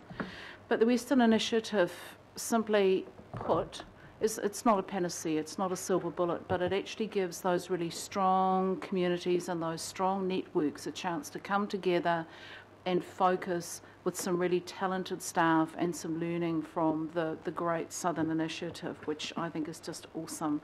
It's that learning from the South that, you know, do it hood by hood, communities strengthening themselves and then strengthening economic development, community by community. So the West will make the absolute most of this opportunity, Mr Mayor. It's not a huge amount of money, but it opens the door to government funding opportunities, to philanthropic opportunities, and to making the absolute most. You know, the old, for each dollar, the community can turn that into 5 by some really hard work and vision. So that's what the Western Initiative is all about. So I thank you from the bottom of my heart for that one. You know, yeah, I really, really do, because it's taken an awful lot of work to get it to this point. And thank you. Yeah, sorry, this is really personal, this one. The Mayor said to me, I'd like a business case for this, and which is a good thing for a Mayor to ask. And I said, Phil, we can write you any kind of business case, and we can make all the numbers fit, and we can make their KPIs the best KPIs in the world. But this is an issue of trust. And this is me saying to you, I know the West will deliver for you. Trust me on this one, and you did. Thank you. Councillor Darby. Well, thank you. I think this section is probably the grunty section of the budget here. And I just also want to dwell, because being consumed in numerous workshops, drowning in numbers and challenges and toing and froing. I'd also like to just stress again the importance of that that shapeshifter that the transport budget is going to deliver. It's just enormous. I think it'll be generations to come that will look back and go, that was when they started. That's when they really got into gear. It was back then in 2018. And it won't be our tree. Well, it'll be our tree, but it'll be somebody else's shade. That's right. And that's a great thing. And we won't be there for the ribbon snipping events, but you know, many, many others will be. Hey, look, I do want to dwell on that transport budget, as Councillor Sayers is saying, great for Rodney, great for Franklin and everybody in between. I'm not going to just say it's great, I'm actually going to back it up and vote for it. And that's what it takes to make a difference. It's not just saying the words, it's backing the words up. And I think that's incumbent upon us all here today. Councillor Fletcher and Hulse have rightly drawn attention to the significance of the Sport and Rec Fund. That is huge. One I want to dwell on, and it's our nuclear-free moment, attention to climate change. We have established for the first time and recognised the importance of climate change at Auckland Council. Isn't that something?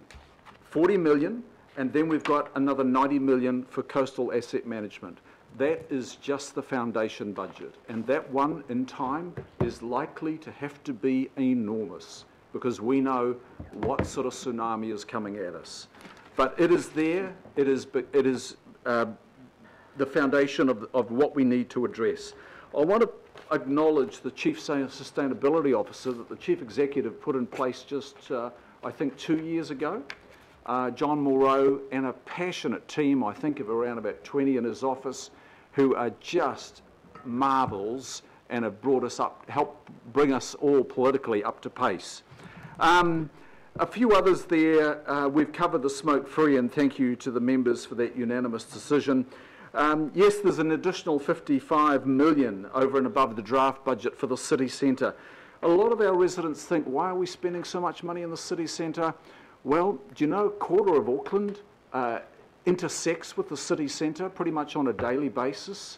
You know, there's 100,000 people working there, there's 100,000 students, there's around about 60,000 people living in the city centre now. It's the fastest growing part of Auckland. It's the economic anchor of Auckland, and people are flocking to it. Regional visitors, national visitors from across the nation, and of course international visitors. And I want to just reiterate what we pull out of the city centre in general rates is about $1 billion over the next 10 years. That's in general rates, and we'll be pulling out targeted rates courtesy of the residents there to the tune of another $140 million just over the 7. There has been a little oversight whereby it's only 7 years for the city centre targeted rate and not 10. But we'll deal with that in the annual plan review, I'm sure.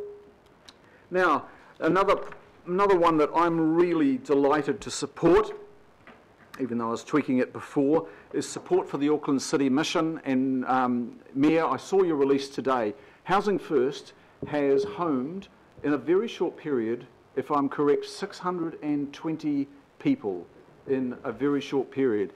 So here's another initiative that we've grabbed by the scruff of the neck and said it's important, and we're already getting runs on the board, and I have a lot of confidence in the Auckland City Mission getting even further runs on the board and bringing people into safe, secure, with environments to live in, with wraparound services to keep them in those new living environments. And lastly, I just want to draw some emphasis to a matter that Councillor Casey began on, and that was the Tupuna Maunga Authority's budget. I'm aware, I did not realise this until some years ago, that we inherited miserly, miserable, pathetic little budgets for our maunga. They have gone up in this council's time, since the Tupuna Maunga Authority has been established, by around about 250%. They're currently standing, with the amendments today, I estimate at around about $155 million, give or take, over 10 years. Our maunga were ignored by the previous councils, and I say that having been a North Shore City Councillor, I did not know how much neglect there was for the maunga in my area of Takarunga, Mount Victoria. I did not realise it. I also want to emphasise something that Councillor Casey alluded to and was very diplomatic about, a meeting last week in Devonport that was, if not ignorance, it was either bullying or racism at its worst. It has been documented by some media.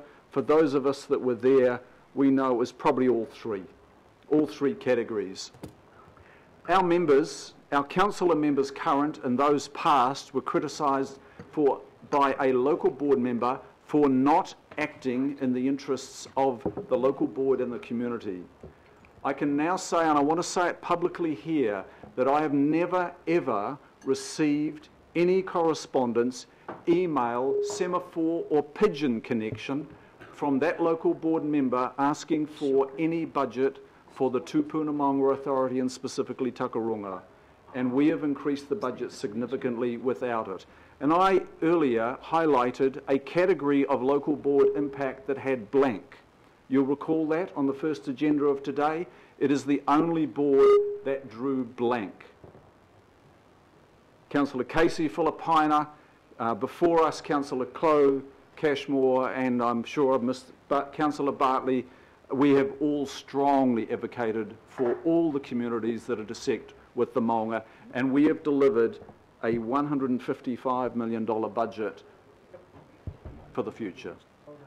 Thank you. Well said, Chris. Thank you, Councillor. Right, Councillor Bartley. Thank you, Mr. Chair, through you. Again, I acknowledge everyone that's been involved in this budget, and thank the Mayor and the Deputy Mayor and yourself as Chair of Finance and Performance for this budget. I want to, and the staff as well, of course. I want to comment on the coastal compartment management plans and the $90 million that is going in there through the budget, and the 8 local boards, the cluster of 8 local boards who have raised coastal erosion as an issue, and Angela Full-James there, and who work with the local boards about coastal erosion. So that is really, really good to see in the budget. And you know, in my area we have a nature walk. It's beautiful. You got to get up at 5 a.m. and you hear the birds, but you can't actually do that walk as a member of the public because the track has fallen into the water. So I'm really hoping that our Waiotaki Bay Nature Reserve will benefit from this coastal fund. I'm glad to see Auckland City Mission are getting something in light of the $55 million that's going to the city centre upgrades, because I still think we could give a bit more, because you can't have a fancied up Queen Street and have people sleeping on it. But you know, there's something there, and there's the Housing First. So you know, hopefully we can do more to assist those that are sleeping rough in our area. I didn't get to speak about Citizens Advice Bureau, but I will say that I support that we're giving them an extra hand, because they do a lot in our communities, and I want to acknowledge their flexibility in trying to meet the needs of the local communities that they're based in. For instance, in Onehunga, they're trying to train up their volunteers to do housing advocacy because of the Oranga housing development that's happening through HLC and Housing New Zealand. So really appreciate what CAB is doing in that regard.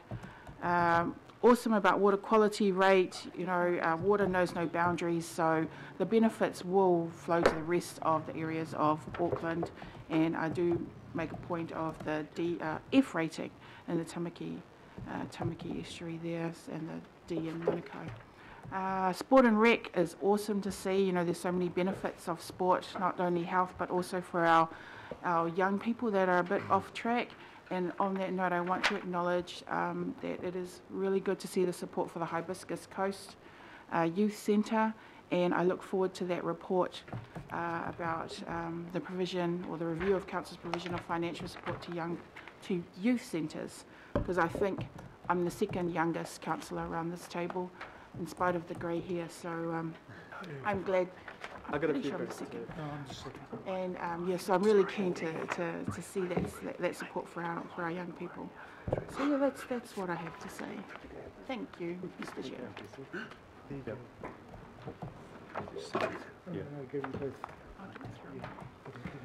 Right, well, we're down to, I think, the last 2 people who want to speak, and that's the mover and the seconder. So I'll be brief. When the Mayor was elected and asked me whether I'd be interested in a senior position, I said yes, I would be, and I'd really only be interested in being Chair of the Finance Committee. I warned him I had an independent streak, and therefore he would get contestable advice and direction, which I think I've delivered, but I think I'm always constructive in where I come from. We agreed fairly early on about how to restructure any targeted rates we would do, and that we would move away from the iniquity of effectively no capital value and business units paying as much as any individual ratepayer. So we moved and to including the business differential has been the goal, and I will say the long-term business differential has been the goal, but also introducing capital value as the basis. I'm sorry to Gail and the team and Penny for stepping in and suggesting that maybe the initial Mayor's proposal on the higher environmental targeted rate was a little error, and therefore threw his 2.5 out a little bit, and it got changed, and we've brought it in. But there's been three things I'm particularly proud of and I will say it's been good to have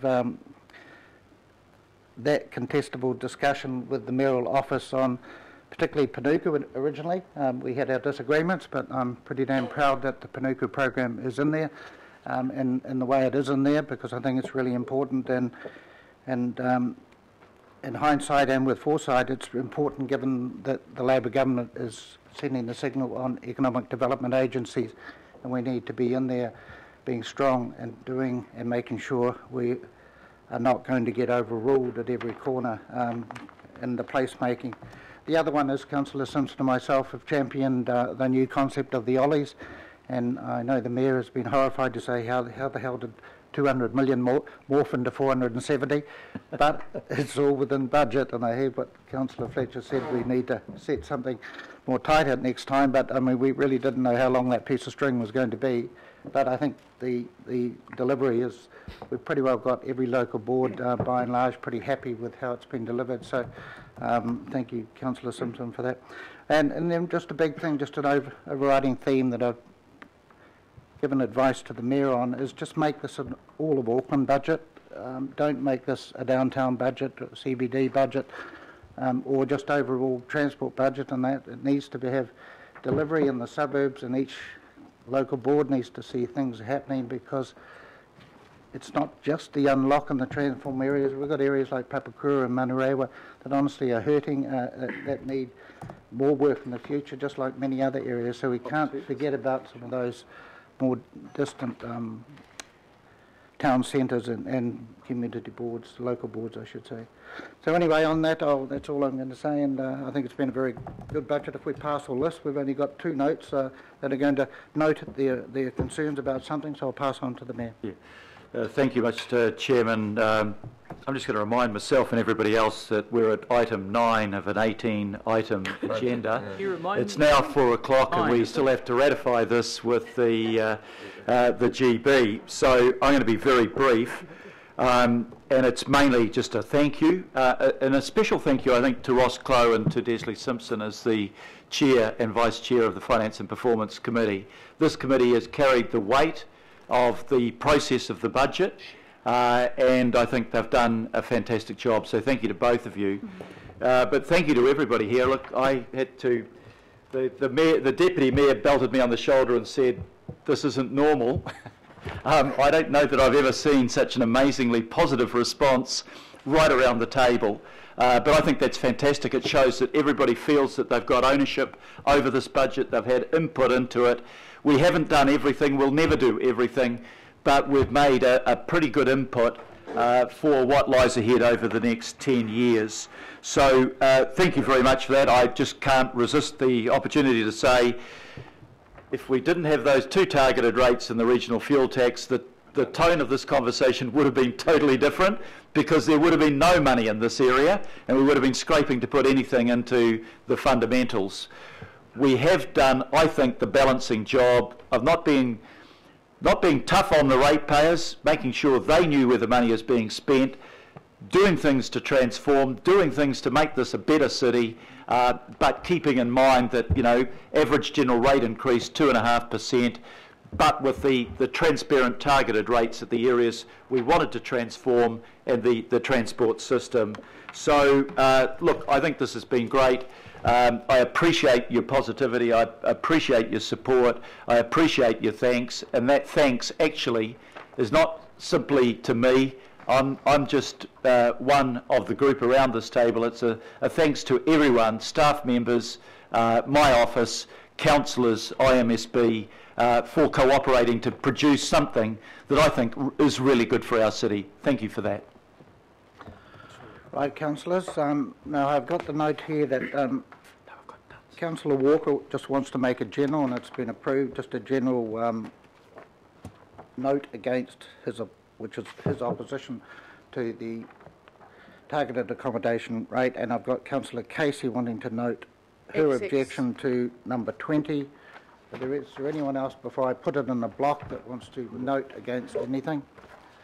Nope, so we're just going to put B, and we're going from 1 to 28 now because we had the addition of the new amendment at the end. So I'm going to put the vote. All those in favour? Aye. Against?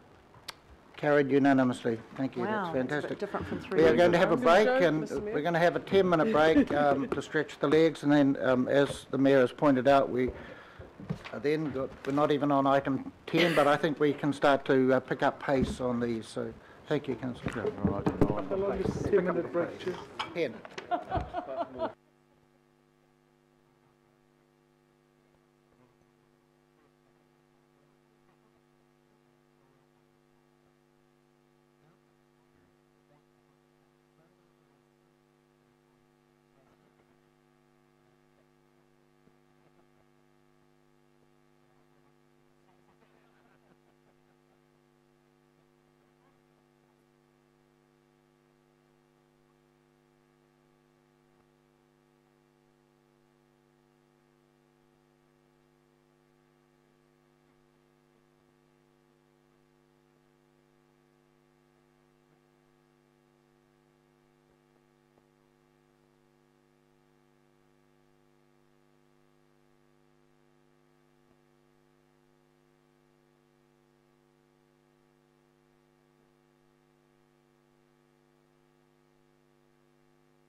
That wasn't me whistling, that was Farmer Bill.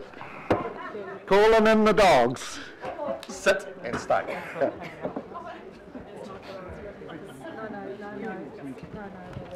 Well, I will say that worked quite well. Eh? I know. Right. Councillors, can I just say we're now just going to do C, then we'll do D and E, and then we're out of that, and then we're on to a bit of a roll after that, one hopes. But we're basically going to take most of the reports as read, to be quite honest, but there's questions, and I don't mean to be mean about this, but I think we've all had a chance to make an overall broad endorsement speech of things, so don't really need to go over that. So, do you want a mover? Be moved. It's been moved, good. Be moved and seconded. So we're on C, and yes. Prabal, do you want to say anything? But I believe there's a question from Councillor Newman to start things off, because I'm going to say, no doubt you'll say taken as read. So. Thank you, Chair. I did actually ask Pearl and Andrew previously, with respect to C Roman numeral 1, the words using prepaid bin tags, whether that was a necessary inclusion, and if it's and the reason is that if we don't need to, and if we're not going to prepaid bin tags for Auckland and Manukau as part of the rollout of the weekly pay-as-you-throw, if we don't require them, I would prefer that those words be deleted from the recommendation. So can I get clarification around that before I suggest an amendment? That amendment will be fine. The consultation was on the move to pay-as-you-throw, and the implementation's 3 years out, so we don't have to. The decision is around moving to pay-as-you-throw, so that's fine.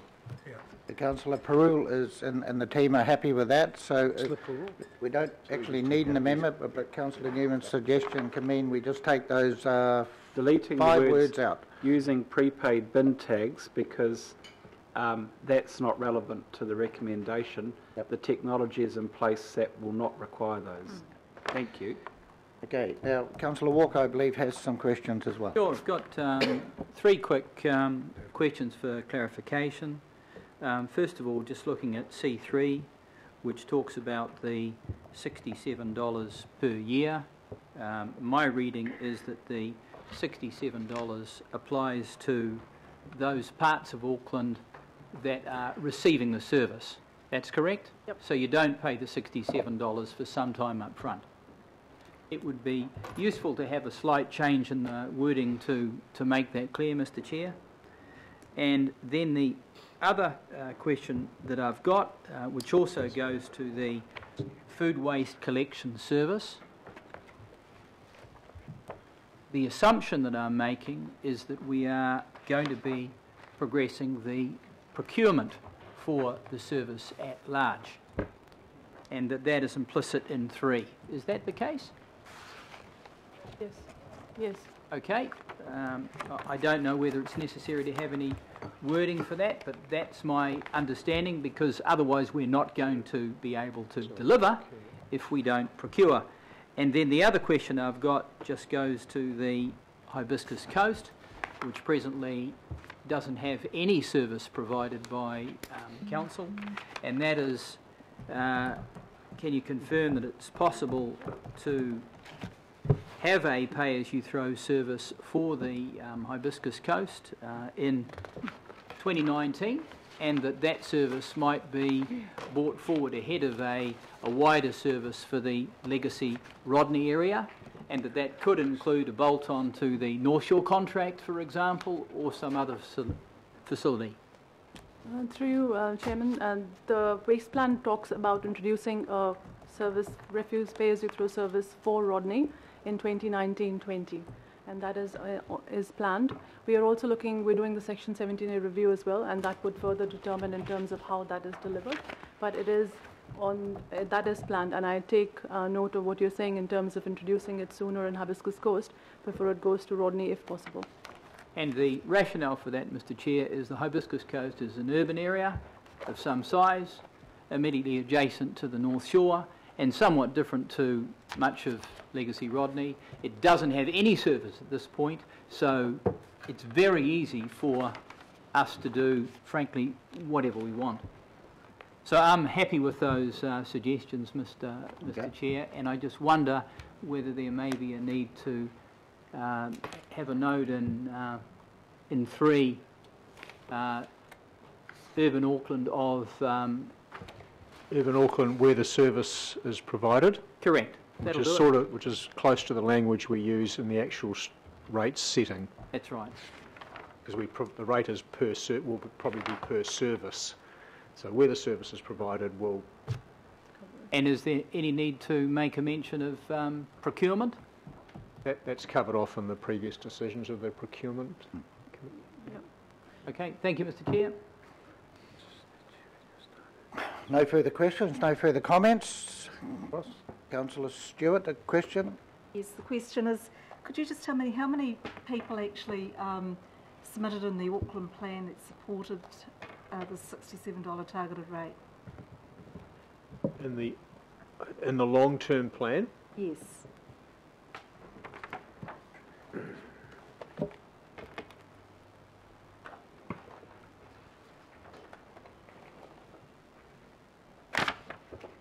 Sorry, I looked at the wrong page.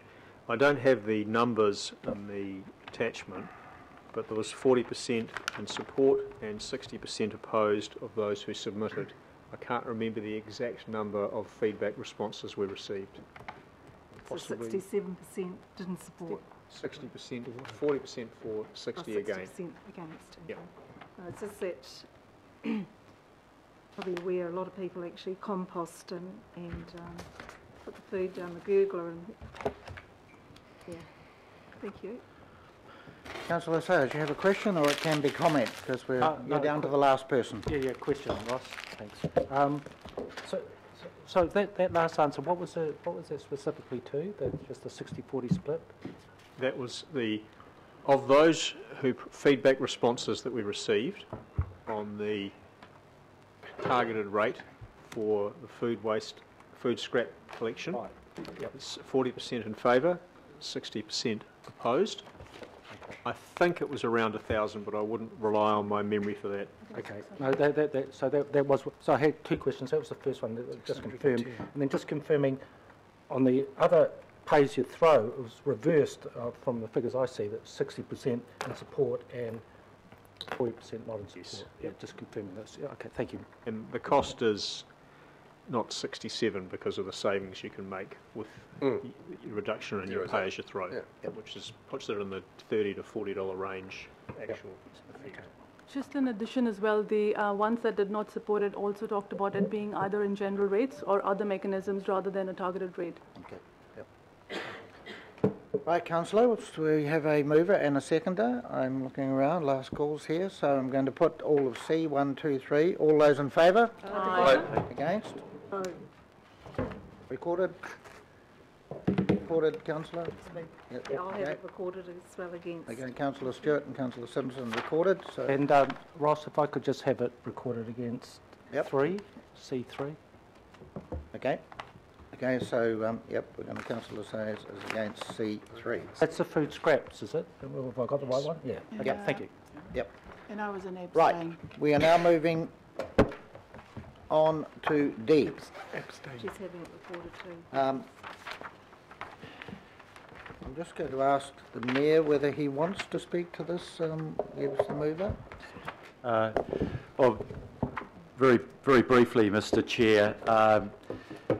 I mentioned, but it seems like days ago now at the start of the session this morning, I have had the chance to talk with the Chair of the Board of the Ports of Auckland and the Chief Executive. They are broadly in favour of the proposal, though their formal position is that this is for us to decide, not for them. They are more than happy with the Memorandum of Understanding to preserve their right to make commercial decisions free of political interference, which I think is absolutely critical. They are very happy with the way in which the appointments to the Board of Directors will be made. They also believe that there are net advantages in having the direct connection between council and the port, so we talk to each other rather than over the top of a middle person, which hasn't always helped our relationship. With all of those things, there is a savings of at least $8 million. If we can make those savings and put that money into more positive outcomes, why wouldn't we do it? Questions? Councillor Watson. I want to speak to it. I don't need... Yeah, well, just any questions? I think everyone's fairly clear on this. So, Councillor Watson. Thank you, Mr Chair.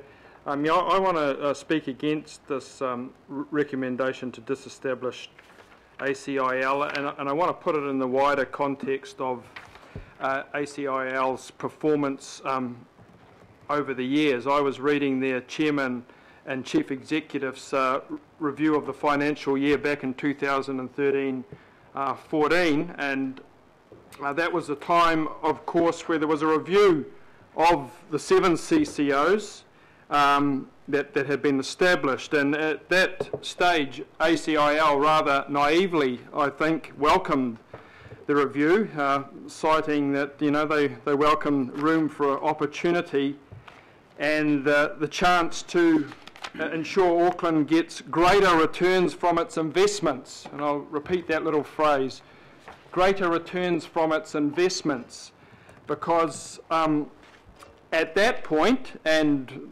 indeed subsequent to 2013-14, ACIL were very good at getting greater returns from their investments. Their whole trajectory was one of quite impressive returns to the Auckland ratepayer.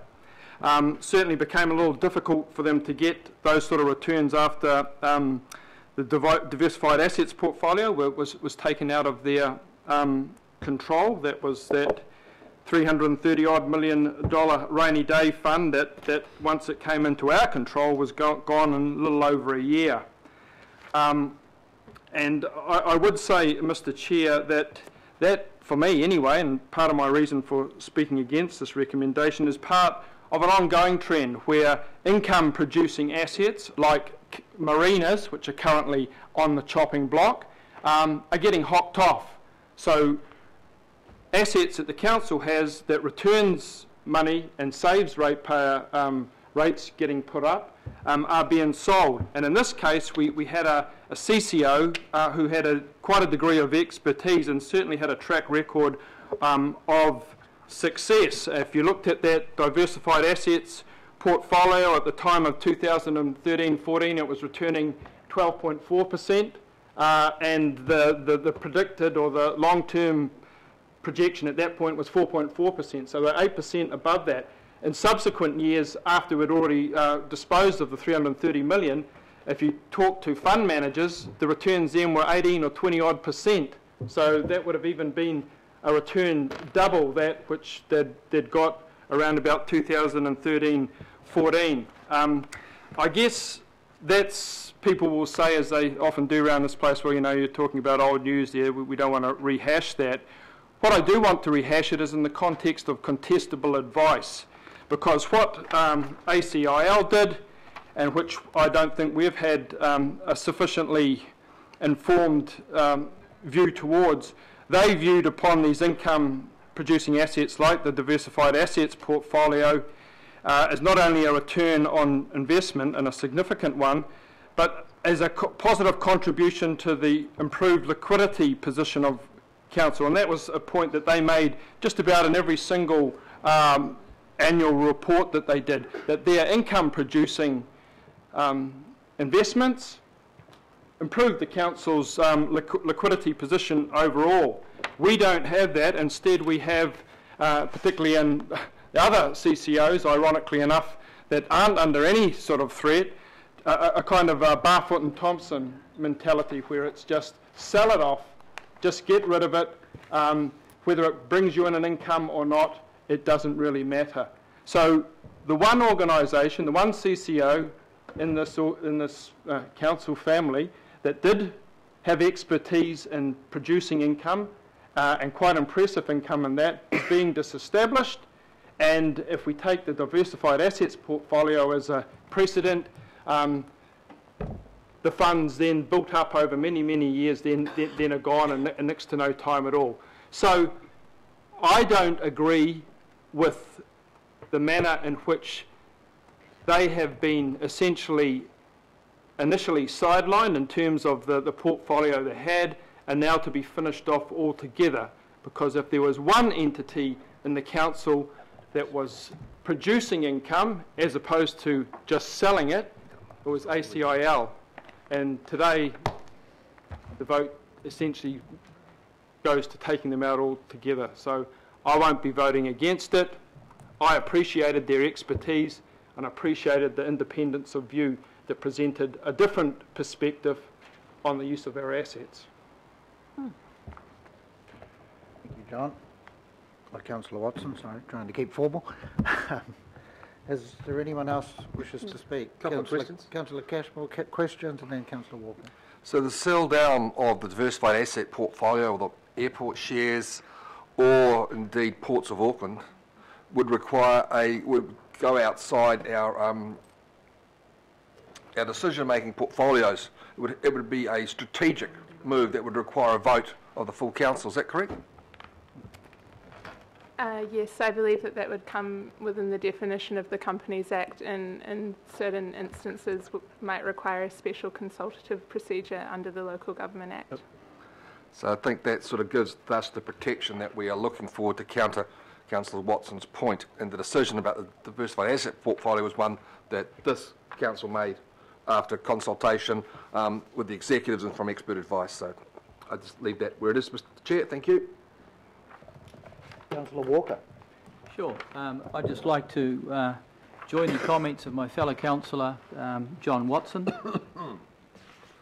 I think this fund was an excellent holding entity for assets, and certainly strategic assets. In my view, there are a number of assets around this organisation that I would suggest are strategic, that the community would suggest are strategic, which are assets like marinas and others that generate an income.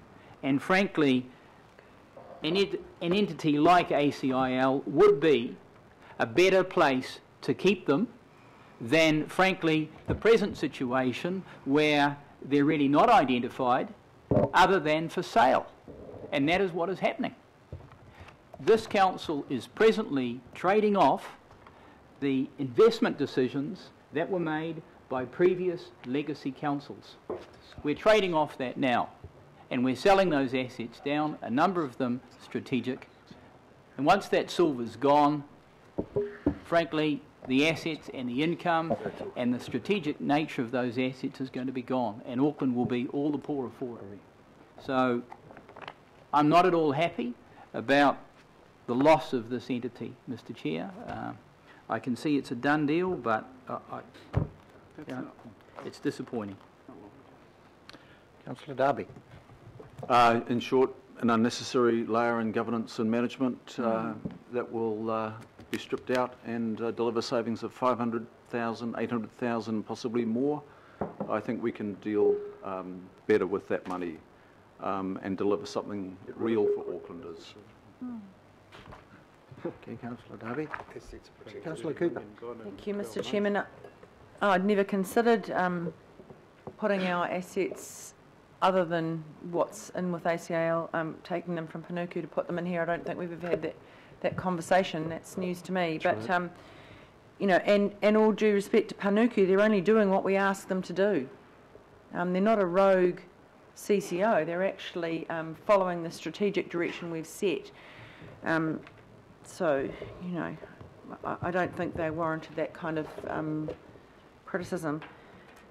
My only concern about this is, and I've said it right at the beginning, I want to make sure there is strong barriers, or enough still arm's length, between governance and the management of the port. the port's got to be let to get on and do its business and deliver a dividend for us and develop in line with their own port plan. So if I can be reassured of that we won't be operating the port company from these tables, I'm happy, but that's what I'd like to comment on. Thank you, Mr. Chair.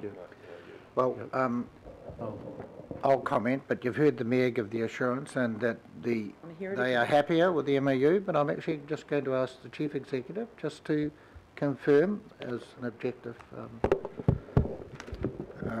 Yep, thanks, Chair. So the ports, I think, took the initiative to draft an MOU because they wanted to be prepared in case the disestablishment occurred, and that's been worked on together, and we've got it to a point where they're expressing their satisfaction. I think we probably need to be a little bit careful in kind of rewriting history this afternoon, because when we did the CCO review back in 2015, we downsized ACIL in anticipation that this might be the place that we get to when the relationship between the port and the council reached a certain level of maturity and trust, and I think we're about to hit that point, and we're satisfied that we can support that through the CCO governance team and apply similar policies and obviously respect the Port Companies Act where we need to, that we're now well placed to provide all of the things that ACIL has been doing for the last few years. Thank you. Councillor Newman. Yeah, I remember when this matter came up for whether we were going to put this out to consultation, and the vote was actually initially no, we weren't, and then there was an absolutely frantic discussion involving a number of people, and the vote was taken the following day to take it out to consultation. Chair, if I don't know if a division is required here, I don't want to support this. So if my vote against can be recorded in the absence of a division, and the reason I say that is I've become a little concerned in recent weeks about the way in which the debate around the port, it's almost like we use narrative as normalising a future approach to the ports. I think the ports are very topical in terms of the debate around what will happen to the ports in the future, and for that reason, and because I am becoming more suspicious about the way in which some people view the ports and their future, I actually like the ACIL model, and I like to try and get as much distance between the shareholders and the politics and the operational companies, and so therefore, Chair, I don't support this disestablishment, and I'm not sure how you're intending to procedurally address this matter. If you're going to be, are you taking Roman numeral DI D1 1 to 9, and unless there's a request for a division. Yeah, okay. Well, I will, if you can record my vote against that, thank you. Okay. Right. Councillor Fletcher, you've just come in. Do you wish to comment on this item? Yes, I wanted to get back in time for this, so thank you for your indulgence on that. I mean, the whole purpose of Auckland Council Investments Limited was to have that strong commercial focus to the ownership and management of our assets. And from my perspective, I believe they have performed. I think they've been consistent and they have met our expectations. So really, I'm struggling to understand the purpose of the disestablishment. We're told that we'll save ourselves between 500 to 800,000, but weighing it up, there's a great risk, as I see it, that for the ratepayers of Auckland, they may not get the commercial return on investments, and that could be negatively impacted. I'm grateful to the Mayor. I mean, he's gone to a lot of trouble on the issue of board appointments for the Ports of Auckland, and so I commend him in trying to find a point with the Memorandum of Understanding, but I must admit I still have some real disquiet about this, so I don't wish to support the disestablishment and would really like also my vote to be recorded against this, please. Okay, well, sorry, we didn't ask you to speak because we're taking everything as read at the moment, so, sorry, the Mayor. In reply? Yes, right. Yeah. Yep. Thank you very much, Mr. Chair, and thank you for those that have contributed. Let me just try to put your mind at ease on the two issues that have come up. The decision about ownership of any asset was never a decision of ACIL. They never commented on it. They never sought to influence on it. That is purely a decision of this body. We decided to sell our shares in the diversified asset portfolio in order to invest directly in capital needs or to avoid the equivalent amount of borrowing. We made that decision. ACIL was neither a protector nor an influencer of that decision or of whether we retain assets. So really the argument around who owns the assets, it's purely ours. ACIL never contributed in any way whatsoever. Secondly, just to reassure both Councillor Cooper and Councillor Fletcher, I have no intention of being part of a council that decides we can run a port. We can't. That's not our role. It's not our commercial role to make the commercial decision. It's not our role as a body to make the commercial decisions about running the port. That would be, frankly, in my view, disastrous. We don't have those skills and competencies, and therefore I ask the question, and I ask the question of a lot of people, well, what role does ACIL, what does it perform for us? What does it achieve for us? And I couldn't find a role that was helpful. I could find a role that was unhelpful, and that was that it was used as a barrier between our ability to even communicate with the ports. And we saw what happened over the, what led to the Ports Future study, because the ports and the council were not talking together. We did take it out to consultation, and the results of that consultation was more than 2 to 1 of the public in favour of doing away with ACIL. 61% in favour, 26% against. So we got a very clear message back from the public that wasn't sure that there was a role that was worth spending $8 or $9 million on over the next decade to sustain. If I thought there was a role to sustain, I wouldn't mind spending the money. I hate spending money on something that I don't think delivers anything to the people of Auckland or to our council.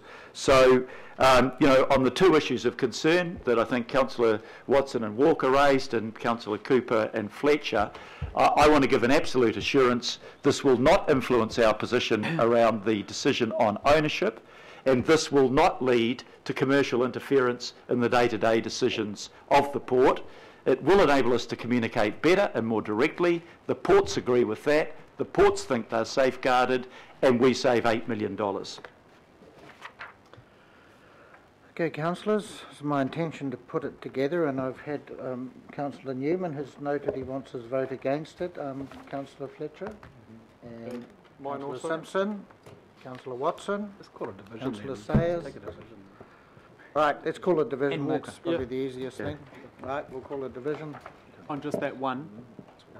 No, on the whole. D. No, just D. We're doing D as a block. Yeah, right. In isolation. Righto. We've got a number of assets that could be in.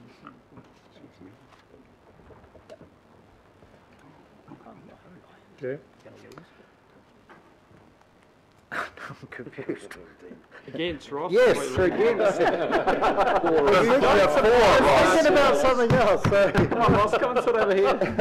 That was a no. Was that a yes, Ross? Thank you. Councillor Barkley. Yes. Councillor Casey. Yes.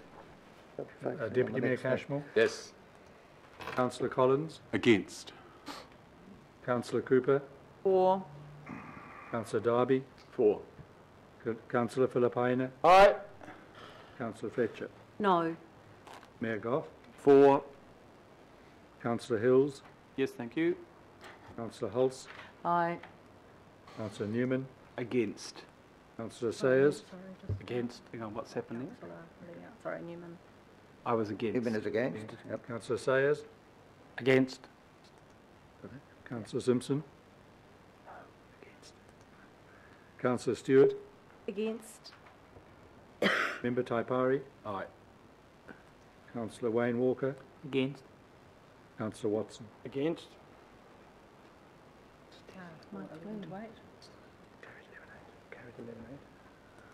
Carried 11-8.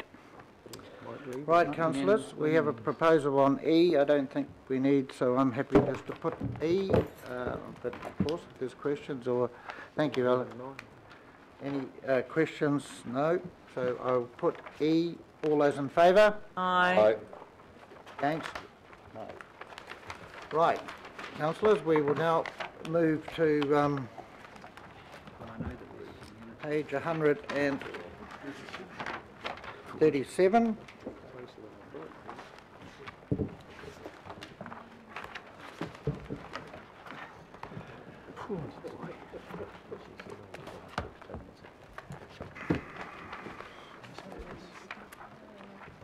Right, the mover of this is going to be myself and the seconder is Councillor Simpson, so we've got something being distributed.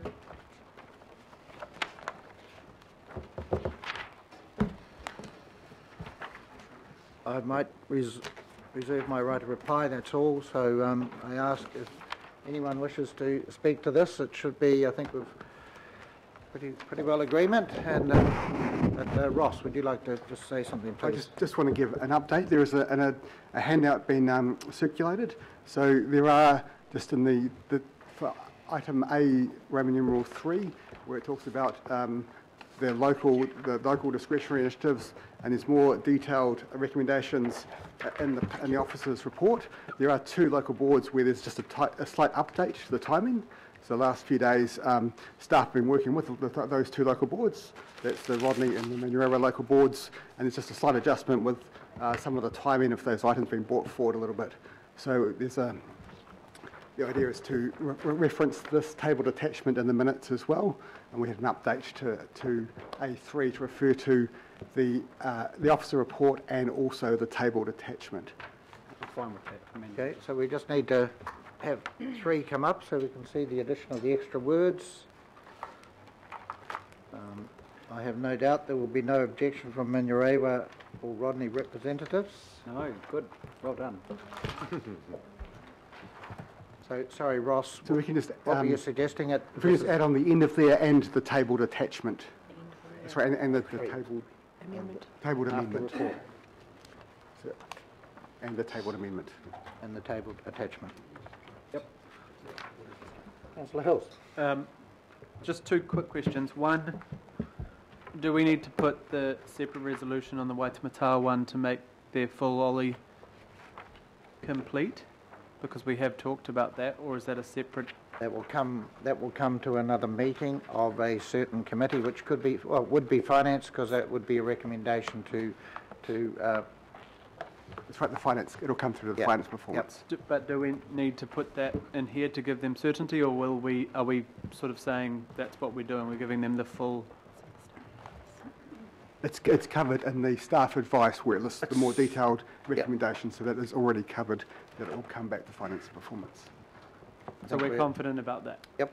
Okay. We're tight enough. And the other one, just on Kaipatiki, it's great to see we've closed the gap a little bit, but I still wondered, it's just a thought, you don't have to answer it here, but if that design and business case zone of 2 years could be possibly over time squished up a little, I just think it would, especially for the first part of it where it's just largely replacing that.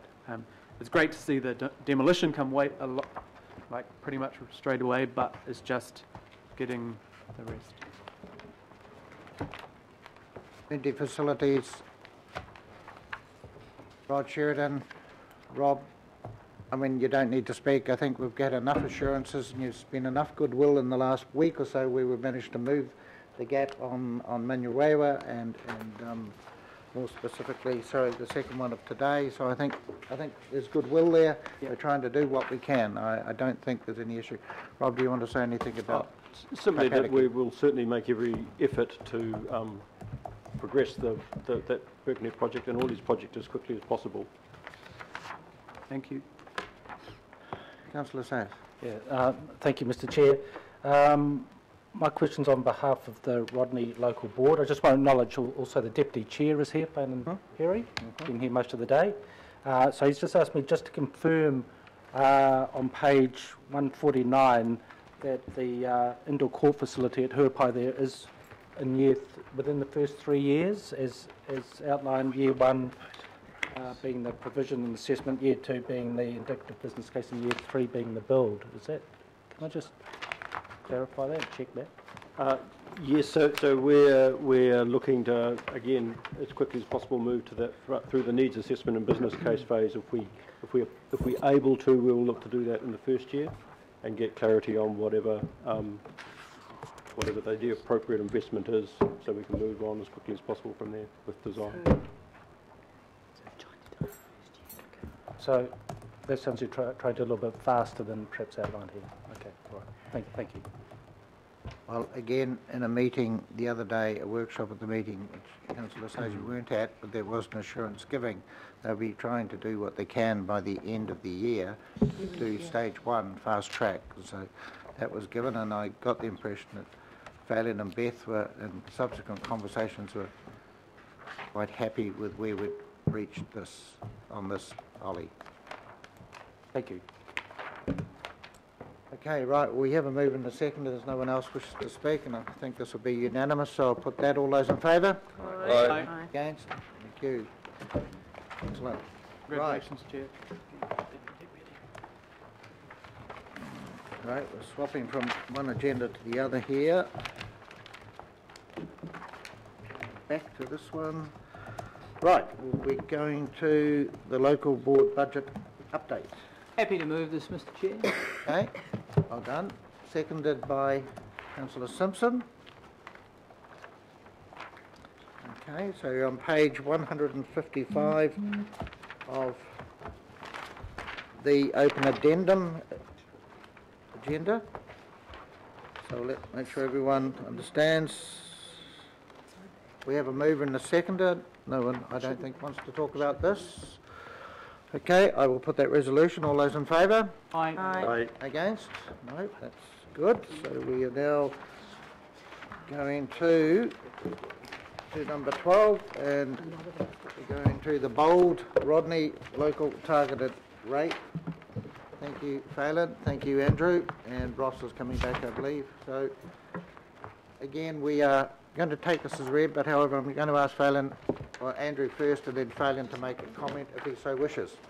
So we've produced a resolution reflecting the decisions of the Rodney Local Board for you to pass to the governing body. Yes, thank you. So I just thanks for the opportunity. Thanks to the Chair and Councillors for the opportunity just to speak to this very, very quickly today, because it's been a long day. So I just ask for your support for this transport targeted rate.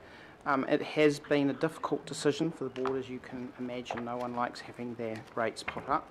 It's been labelled everything from brave to suicidal, and in politics those two terms usually mean the same thing. We'd view it as just being pragmatic. I read through the 9,000 pages of feedback on the 10-year plan, and the one common theme was that people just wanted to get on with sorting out their transport problems in Rodney.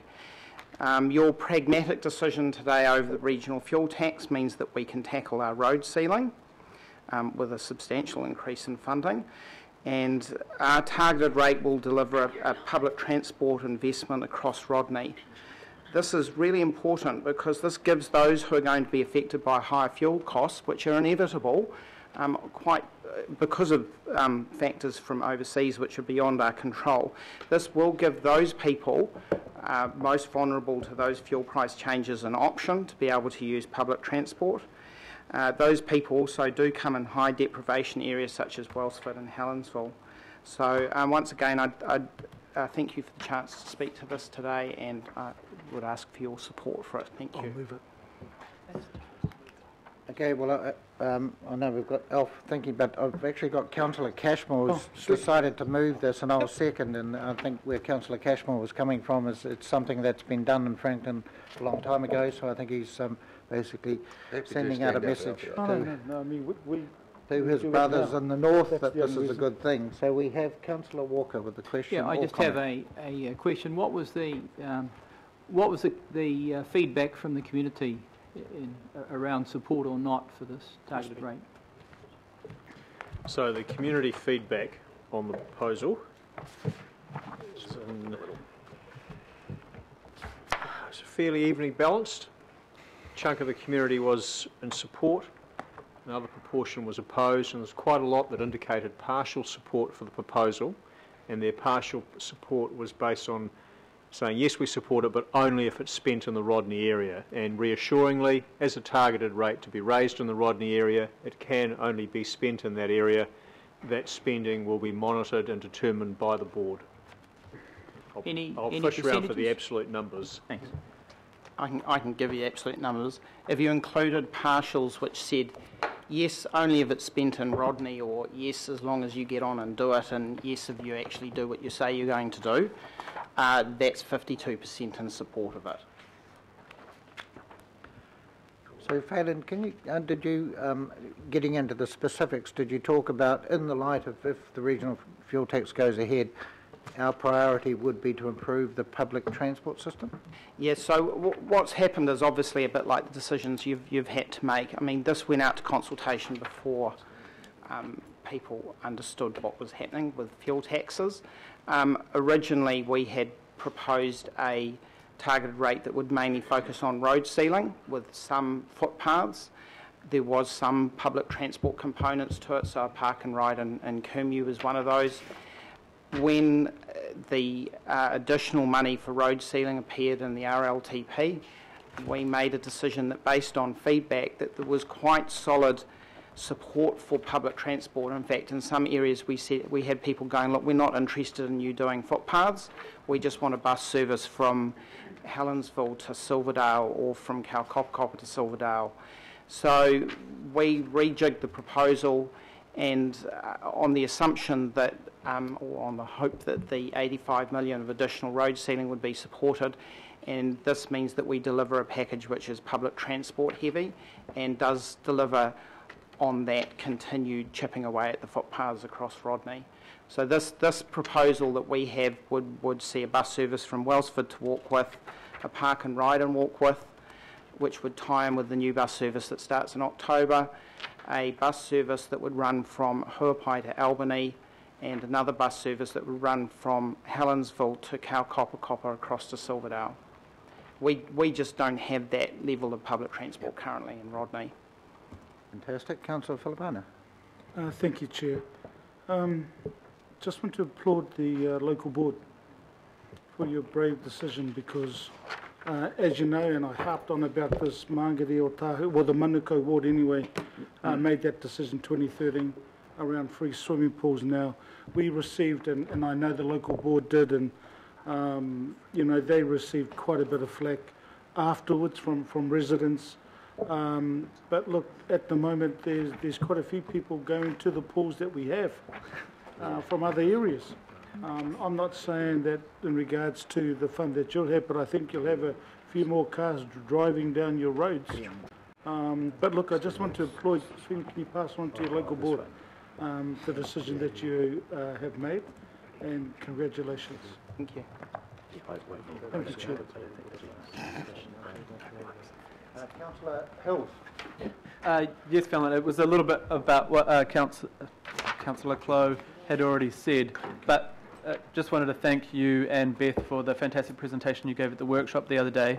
And, you know, you've been up against it with some pretty tough opposition and personal stuff towards you guys. But I just guess our decision on the regional fuel tax, obviously you've talked about, is, you know, going to significantly increase the investment. Can you talk about, because I didn't really understand, what is the change with, if we pass this plus the regional fuel tax, what do you get compared to what you would have got before? So The total funding for road sealing is proposed to be 121 million, so that's the Auckland Transport Board's obviously got to make that final decision. That'll probably be the most money that's ever been spent on road sealing in Rodney, so you probably won't have to hear us come back year after year after year asking the same thing, which I'm tired of doing. Yeah. It then, on top of that, that delivers, is it 49 million?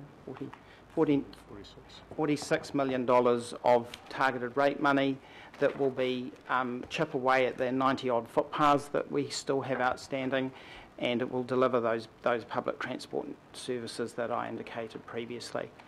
The original proposal was more CapEx heavy. This is more OpEx heavy, and the advantage with that is we can deliver these public transport services quite quickly, whereas the CapEx ones were spread out over the 10 years. So we can hopefully get the public transport in there quickly to help people who are going to need it over the next few years.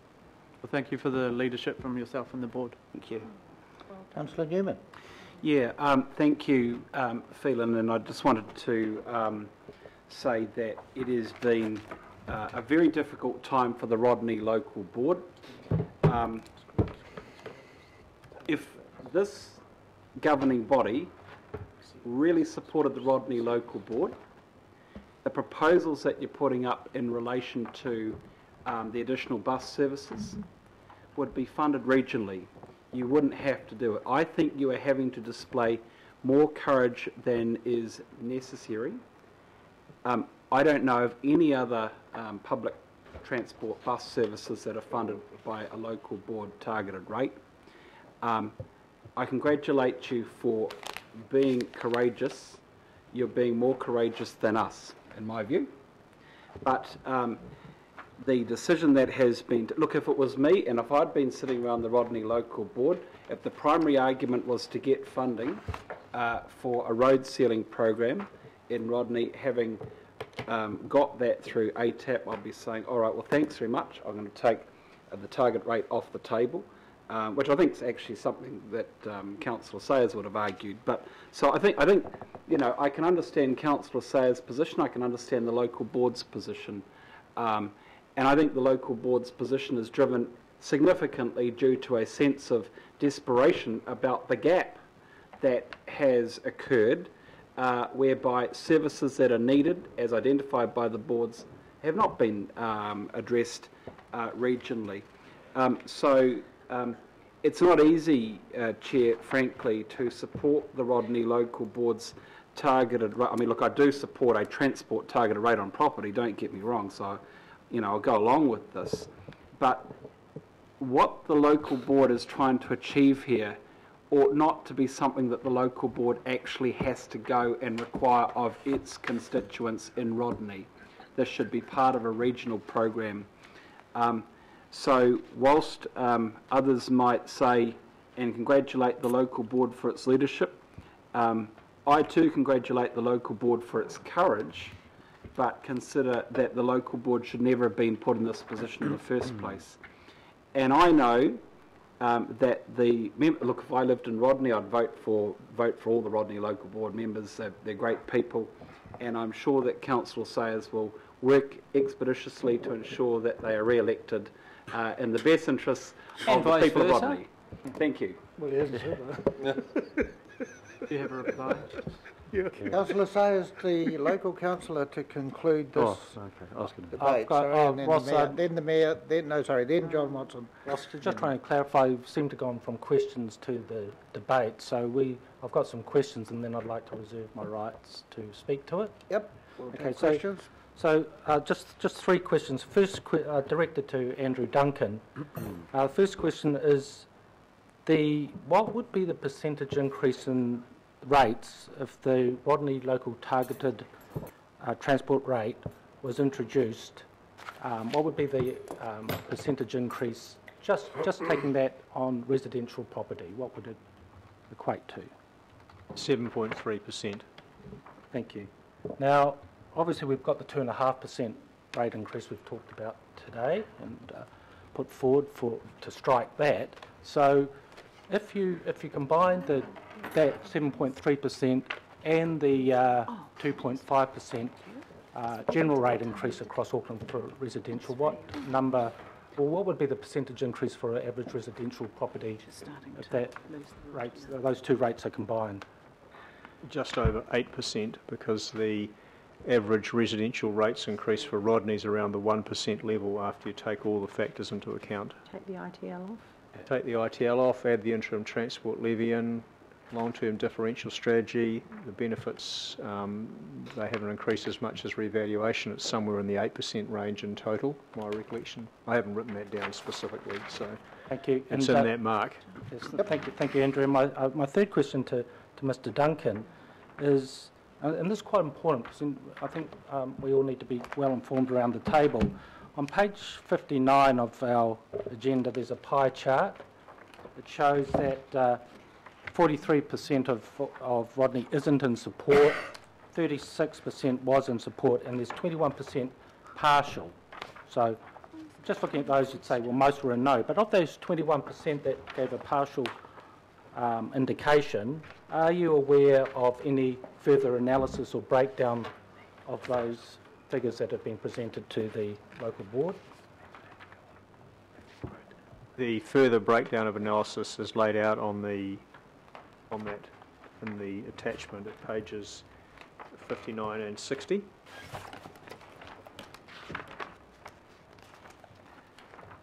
Yes, I'm particularly worried about the comment on page 60 where you've added both the partial in support in with the 21%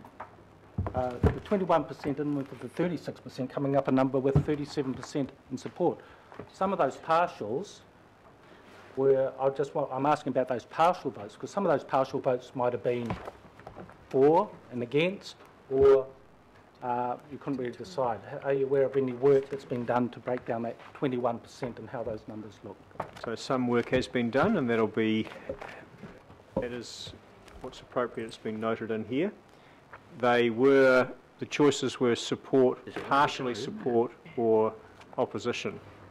So presumably those who ticked partially support were having an element of support in there, although it's up to you as councillors and up to the local board members to establish how they'll weight the views that have been expressed by submitters when making their decisions, your decision. Thank you. So I just really need to clarify this point, Mr. Chair, because the breakdown of the partial votes. Sorry, is this your comment time? No, or it's is this not. a No, it's a question? question. I'll put it as a question. There There is a report. So my question is, why is this report missing from the data that we presented today, which shows of the 21% partial support, 48 were no, 41% yes, and there was 11% in yellow and other. So it's because of my mind, Mr. Chair, that adds up to 54 saying no. So so my question is, why isn't this report included for the councillors to digest? It is on page 59. No, it's not, Mr. Mayor. I've got the pie graph right in front of me on my It's a different pie. Of that yellow that you're looking at, Mr. Mayor, that yellow, which is partial, that's been broken down further with further analysis. Okay, through the chair. So Andrew, please. So I don't have that document in front of me. I'm thinking it might be some of the materials that were produced for a workshop. All right, thank you. Yep, there we are. Right, well, we have Councillor Watson who may have a question, but I think we're on to comments. Are we, Councillor Watson, or do you have a question? Yeah, just okay, we have Councillor Watson, Mayor Goff, Councillor Hulse, and then Councillor Sayers. Just a quick question. Oh, we'll go to Councillor Hulse with a question. Can I just be reminded how much the rates have gone up in Rodney since amalgamation, roughly? Some work was done for the Local Government Commission. I think the combined increase in rates in water and wastewater charges in the last year for average residential ratepayer in Rodney has been 3.5% in total. So that's 3.5% over all that. What, in 7 years? No. Holy yeah. Not over 7 years. No, So remember, I think that's over 8 years. over 8 years, the rates in Rodney have gone up. Water and wastewater charges. And water and wastewater have gone up 3 0.7%. Wow. So, you know, let's remember that amalgamation did Rodney a huge favour. And I just have to, I hope Penny Webster's watching this, because no one advocated harder in those previous 6 years for road sealing in Rodney than our darling Penny. So if she sees this happening, well done, Fallon, for you and your team. I think it's been extraordinary. That morphed into a comment, but that's okay. I know. We will go to Councillor Watson. Okay, thanks. And I'll be brief here, Mr Chair. I'm going to support the local board. I generally, as a view, try to support local boards if they come in with proposals, especially when they're acting on their own initiative, which they've done here.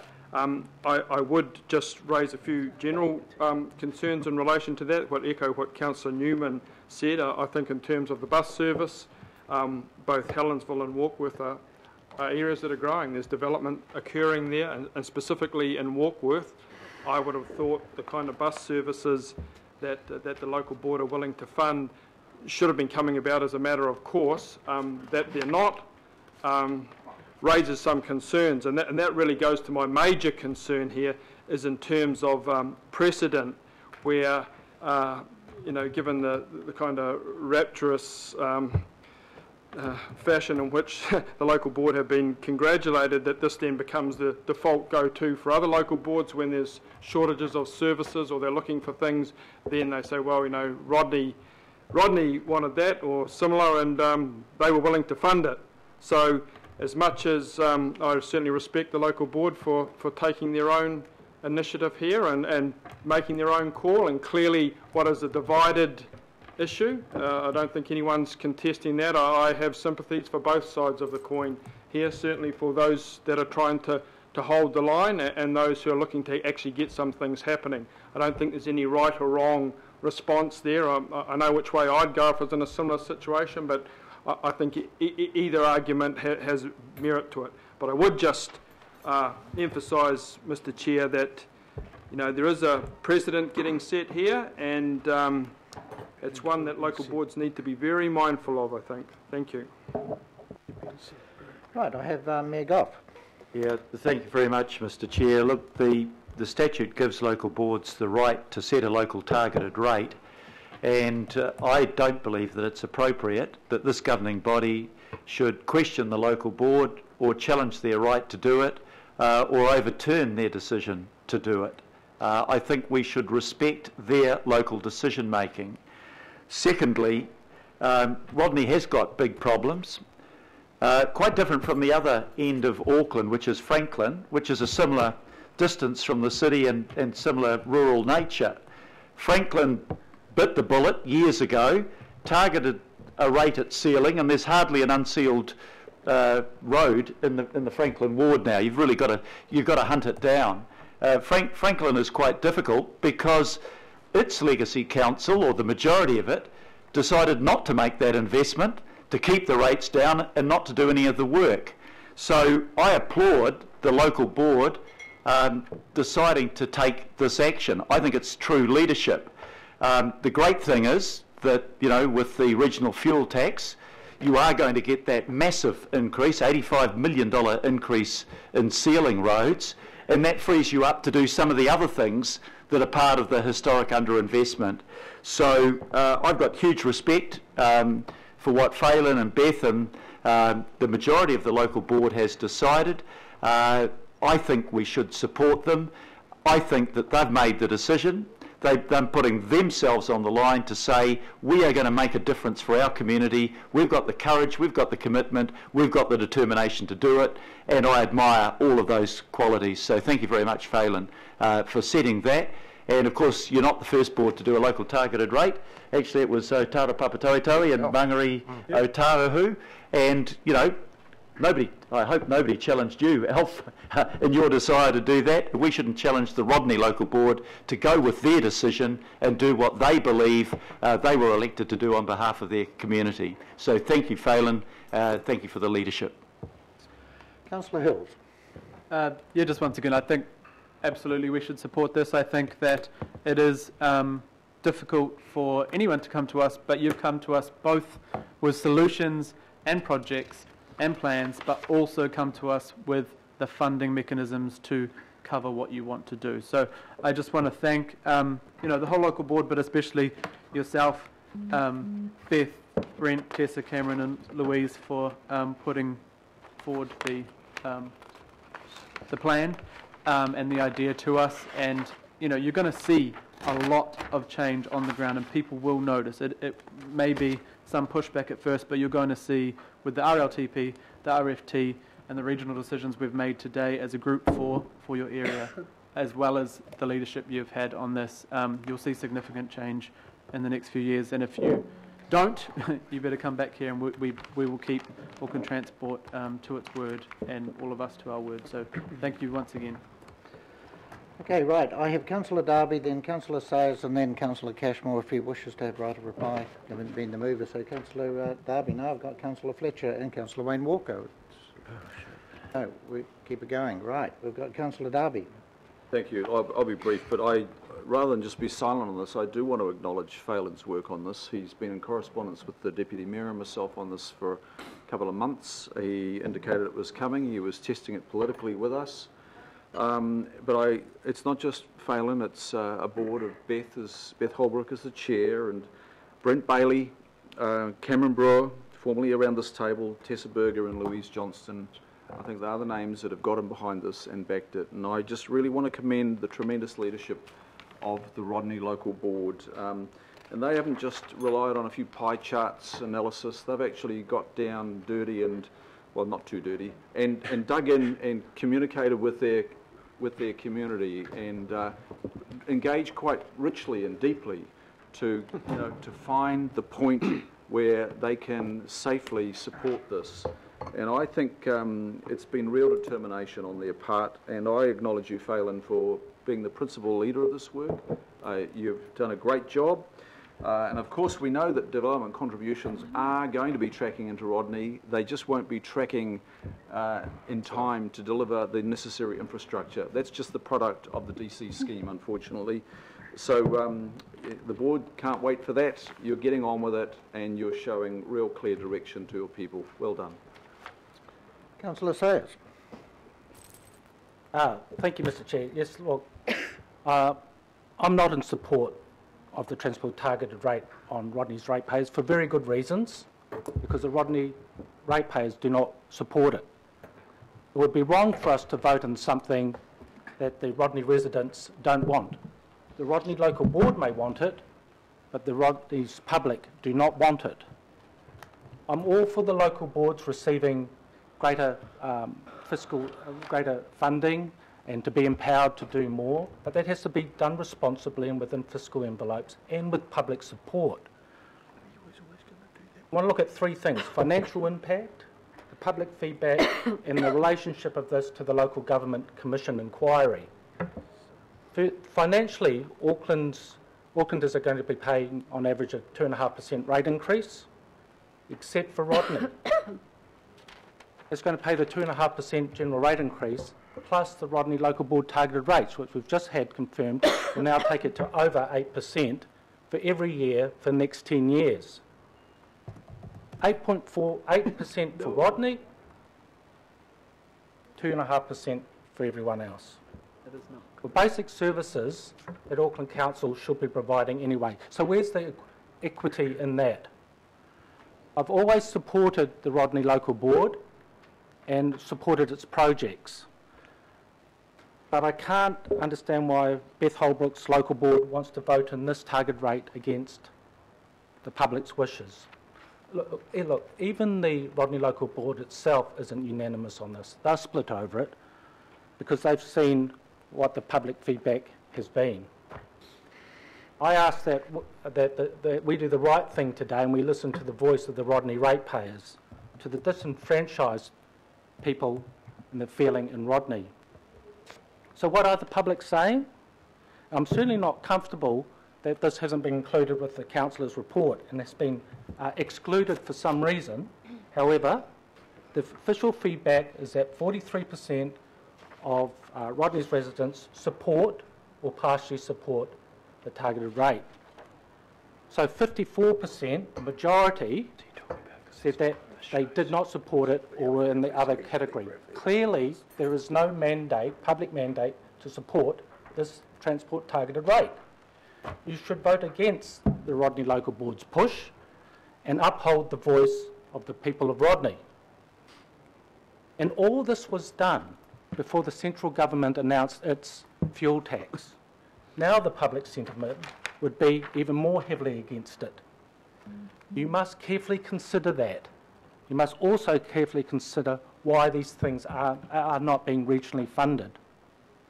In conclusion, I want to bring to everyone's attention the Local Government Commission report, which emphasised that Auckland Council must dedicate council funds to address inequality around the lack of spending on basic transport needs in Rodney. That's what it said.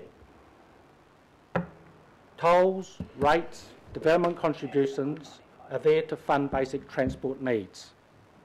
And Auckland Council must dedicate funds to address the inequality around the lack of spending on transport needs in Rodney. The advocates will say this is being brave and bold with other people's money. The idea of introducing higher rates for Rodney totally fails to address the inequalities that the Local Government Commission discovered. Such a move is actually detrimental to Rodney's cause.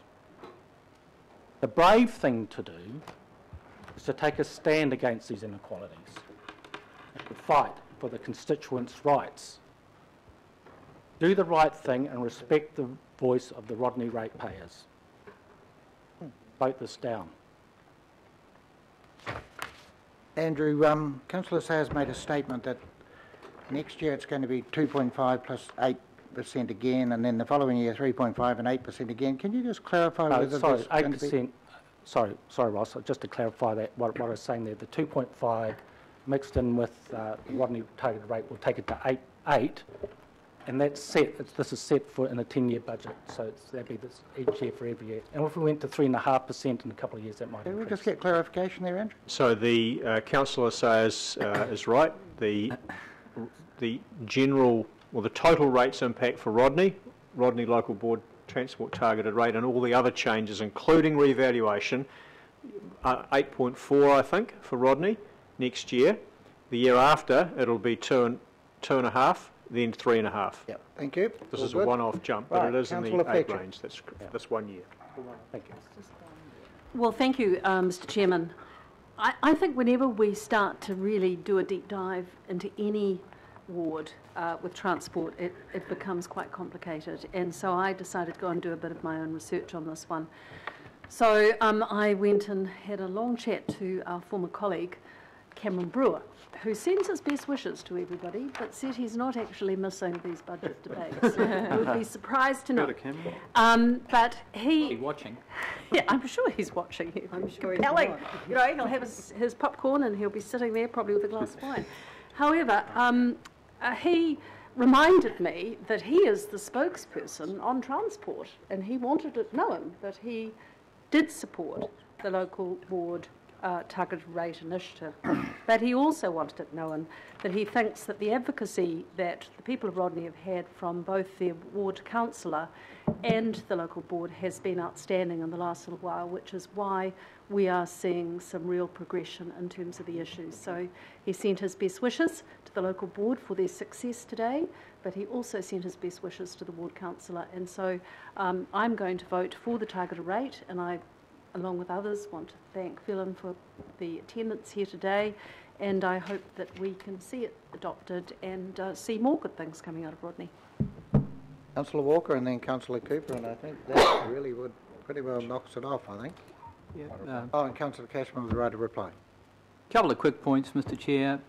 First off, it is of concern that arguably the residents and ratepayers of Rodney will probably be making the biggest proportionate contribution through the regional fuel tax.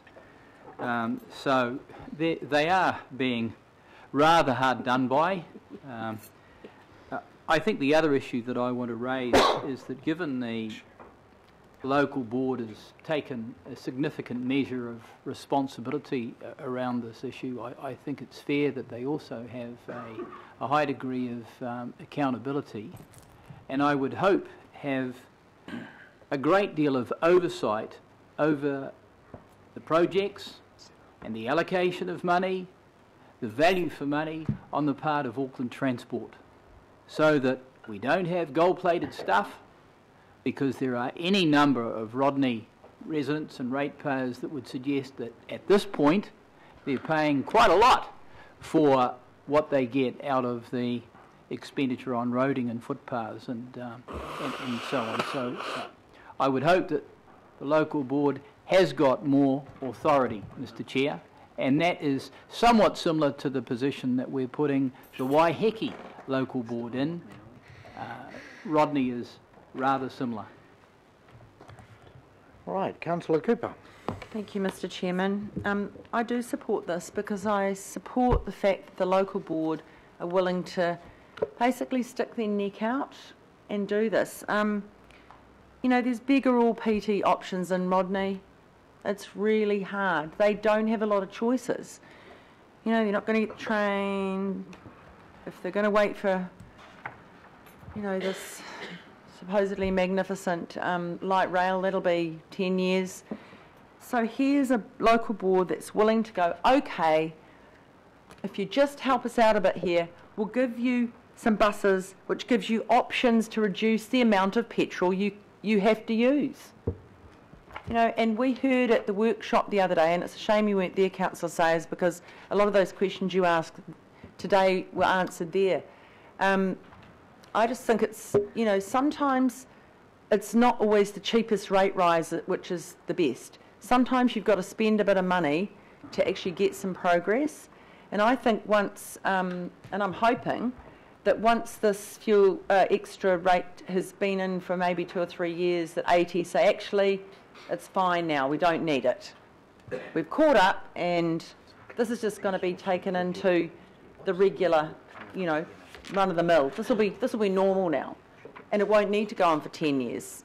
That would be a great outcome because you've been willing to step forward. So I want to acknowledge you, Phelan and Beth and Cameron, and I know it's not the whole board except one that doesn't support this, but I think okay, sorry, 3. But anyway, look, the majority, and at the end of the day, sometimes you've just got to, you know, just got to be brave. And so I think it'll be great for you to have some extra public transport in Rodney. So I support this absolutely. Thank you. Okay, right. So just want to clarify, Andrew. So clearly, we can probably see the start of the next local body election already up in Rodney. But in 3 years' time, quite clearly, if a new local board comes along, or indeed in 2 years' time, could rescind this, couldn't they, and go back to square one? So could you just explain that? So the targeted rate is set every year in the annual plan, and if a new board wanted to consult on it, on changing that, they will be able to do so. We've already set up some systems to keep a track of the spending and to support the local board in implementing it, monitoring it, getting value for money, and establishing whether any of the services are not worth it, so they can cut them, or if they're successful, as Councillor Cooper suggested, they may well get picked up by AT later. And I think AT might be thinking about a program manager for this specifically to support it. Great. All right, we've got Councillor Cashmore to close the debate. Thanks very much, Mr. Chair. The Governance Framework Review, which I chaired earlier on this year, one of the key outcomes was the potential for local boards to have the power to introduce targeted rates and how the mechanisms would be put around that to achieve it. It started off with being Franklin and Rodney were quite keen, and then Manurewa signed up to be potentially interested in Waitemata. It's a work in progress, I would suggest. The Local Government Commission request was also along the same lines. Please empower more local decision making. So this morning we voted for an extra $85 million to help sealing roads in mostly northern Rodney. And that's admirable and laudable. The local board wants to add to that with east-west public transport, to do footpaths on pathways that lead to schools, which are probably now grass, mud or shingle at the best. They are taking a brave initiative. That's tough. And my closing comment, Mr. Chair, would be very simple along the lines that doing nothing changes nothing. Doing nothing does not achieve anything. And the Rodney Local Board want to achieve something. They want to make a difference, and this change does enable them, and they are setting, I think, a good learning curve for other boards and us going forward, and all power to their arm. Right, we have two resolutions there, which the B has been changed, so I'm going to, we've got to move in a second. I'm going to put those. All those in favour say aye. Aye. And against? I'll just note mine against, Ross. And we're going to note Councillor Sayers is against. So, right, we're now moving on to item 13, which is page 139 of the main, again, the open agenda, so we're flipping between things, so...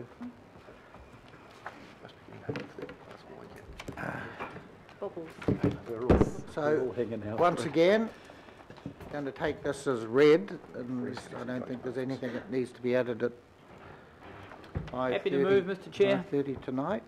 Moved by Councillor Walker. Do we have a seconder? Councillor Fletcher. Thank you. Right, are there any questions? Happy not to have any questions, Mr. Chair. We're even happier. Any debate? We debated this last time. Move the question be put.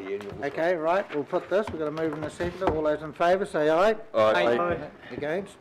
No one against. We're now going to item 14, fees, charges and other rating matters. And we have Andrew back again, no doubt. Andrew and Aaron. Andrew. And again, we're taking this as read. There's no late changes or anything. I'm happy to move this. Councillor Simpson is happy to second. Are there any questions? Councillor Casey.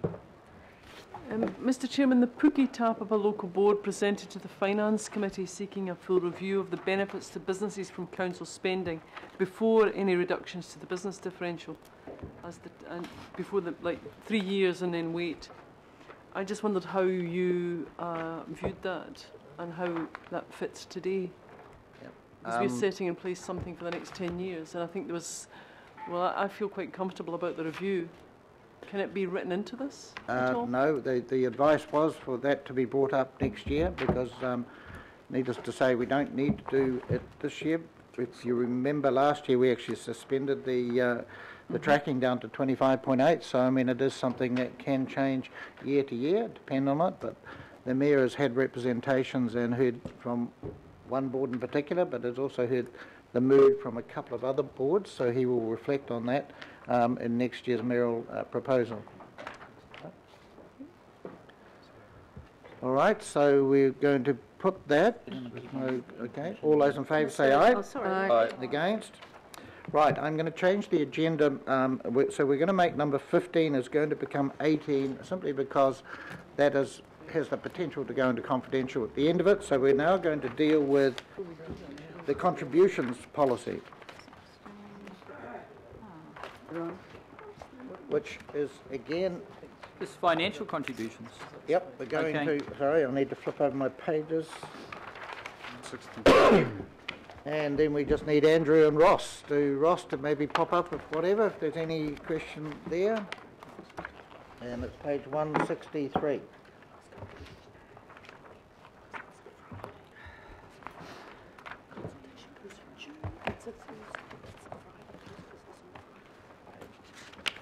All right, is there anything you want to note? Andrew or Ross?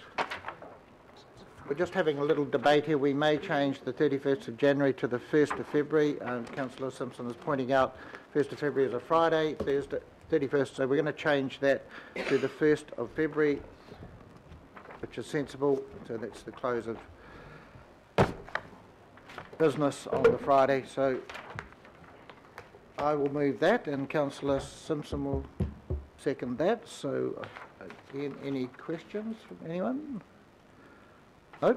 I'll put the number 16, or what is now 16. All those in favour? Aye. Aye. Against? It's actually now 15. We should probably just need to correct that to 15, is it? Right, we're now going to the approval of the Council-controlled organisation accountability policy. We have a mover, being the Mayor, is going to move this one, and I will second. And we've got Alistair racing up. Is there anything that you want to say on behalf of yourself or Sarah, Alistair? No? Right. Councillor Hulse. Thank you, Mr Chair. Yes, I read these in detail and I note the 3 pages of requests by Watercare to change the statement. I'm reassured by our fairly resolute approach to that. In other words, no change, but just some slight changes where needed. I guess, Mr Chair, my question is just a simple one. Why so many comments from Watercare? I won't presume to speak for Watercare, but I think they had concerns about impinging on what they see as their legislative mandate. And I guess our take was that the proposal didn't do that. No, I firmly agree with that, and I want that to be public. We do have a workshop coming up with Watercare, Mr Chair, and I will certainly be digging into this. I've got no intention to do that tonight, but I think there's some questions in here that absolutely deserve to be asked, and I'm very pleased that we are maintaining our quite clear control over their meanderings. Thank you. Councillor Walker and then Councillor Casey. Yeah, just a few comments, Mr Chair. First of all, I am very encouraged with climate change, reducing carbon emissions in there, as it applies to all the CCOs. I also note the mention of a no surprises policy, and I'm assuming that also covers off the likes of RFA and certainly the recent exercise over that stadium report that was a complete surprise to me and I think many councillors and the community. And my concern that in respect of no surprises, if councillors haven't had any input into the brief, quite often what you get as the outset, the outcome may not be fit for purpose in terms of decision making. And that's probably enough from me, Mr Chair. Yeah, right. Councillor Casey. Though I do note that it does go to building public trust and confidence. You thought you'd just toss that out? Yes, just quickly. Put it on the table. Thank you. Councillor Casey. Funny, it's exactly the same 2 clauses I wanted to talk about on our page 171 and 172. A policy is only as good as the way it's implemented and used. And, you know, I think we've had great policy, and this is a great policy, but, you know, there's just something missing. And I will refer to the $935,000 report that was commissioned by the Mayor and carried out by RFA in the absence of any input from the councillors. And what it says here is operating under a no surprises policy, which means informing the Mayor, councillors.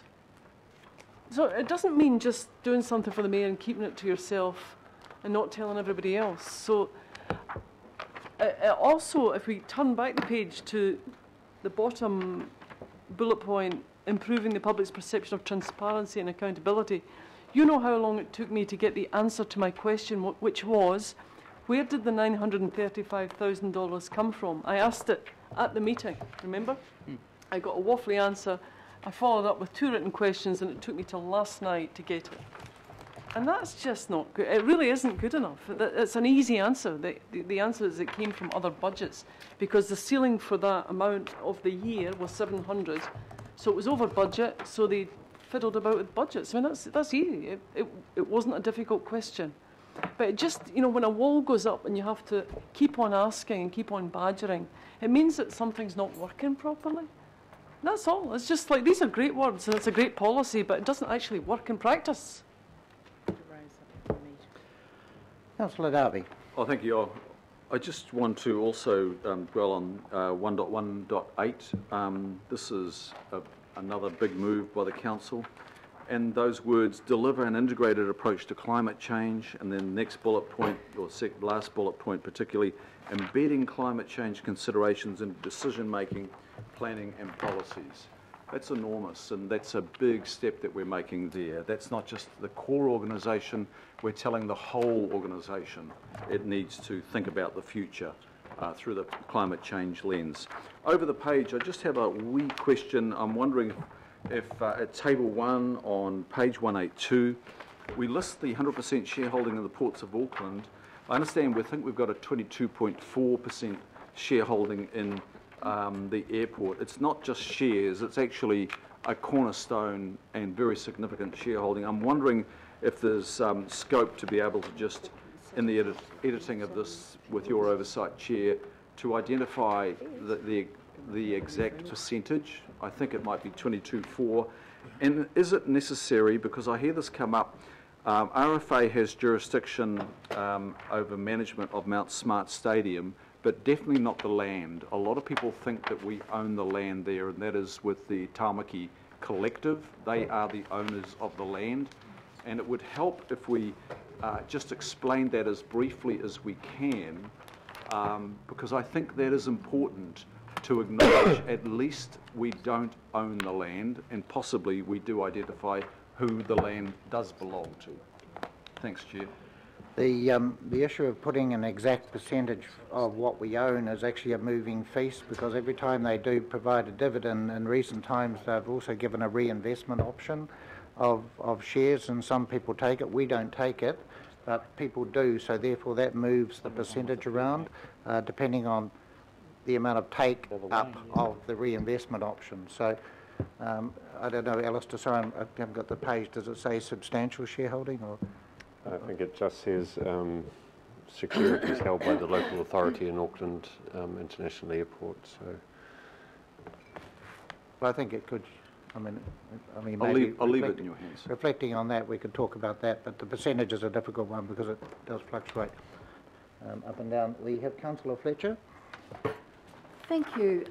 In supporting these recommendations here today, Mr. Chairman, I really just want to pause and reflect on where we've come since the formation of Auckland Council and CCOs. And in doing so, I do want to acknowledge Alistair and all of those who have been working with him. For me, you can't really divorce the issue of CCO accountabilities from the wider issues of governance. And I think, taken comprehensively, the work that the Council is currently undertaking, looking at the appointment of directors and chairs, looking at board performance, because ultimately it's about the people who sit on these boards who are going to deliver those expectations that we have of this council and through the LTP. So I think we have made some progress. I think we've got a long way to go, but I think we are being supported in that with the work that is coming through Alistair's group, but we sometimes give too little time to the significance of that work, and so I just highlight it because I think it is important, and we will not have this delivered unless we get those right appointments and unless we can assess the performance of those boards on a regular basis. So thank you, I'm supporting this. Councillor Walker. Yeah, just have a question, and I'm looking at strategic assets. Should I assume that the town hall, that is, this building comes under the Aotea Centre, or I don't know where? So is this building a strategic asset? The honest answer is I don't know, Councillor. The list of strategic assets isn't actually defined by this policy, rather it's uplifted from the significance and engagement policy and just taken directly into this. Okay, well I'd just like to say that it should be a strategic asset, and let's make that sure, because I wouldn't want us to flog it off. No danger of that. And I just note in that regard that we do not have any civic strategy going forward. And I know I've raised that many times. This council exists in perpetuity. We should have that. The other issue that I just want to raise, Mr. Chair, is sure, I agree that our interest in the waterfront land is a strategic asset. And quite obviously we're not flogging that off. But we're actively flogging off our interests, our freehold interests, in any number of marinas around Auckland. Put them together, and it is a phenomenal strategic asset that goes to civil defence, it goes to placemaking, it goes to transport for ferry services, and I could elaborate any other number of strategic elements to those assets. We are not consistent in respect of strategic assets. We need to be, because we are rapidly losing control of things that we are going to need into the future. And certainly I concur with my fellow councillor when he talks about climate change and adaptation and so on, and I raise these things on a consistent basis. Those assets are going to be vital assets into the future. And sure, we don't have any climate change adaptation plan at this stage, and even our mitigation has got something to answer for, but we need to pull those things together and take a far more strategic approach going forward and broaden this list. So I hope that the Chief Executive is picking up on that, because we can't just pick things off and sell them individually. We have to consider an integrated strategy across the city. Well, it's very late in the day. I must admit, I just would like to take you to task on whether we have a civic strategy, because arguably we do, and many of us think we may do. But that's for another day, another report. It was a corporate office strategy. Another report, so we won't go to that. So we now have no further speakers on this item 17. We have a mover and a seconder. I'm going to put the item. All those in favour? Aye. Aye. Against?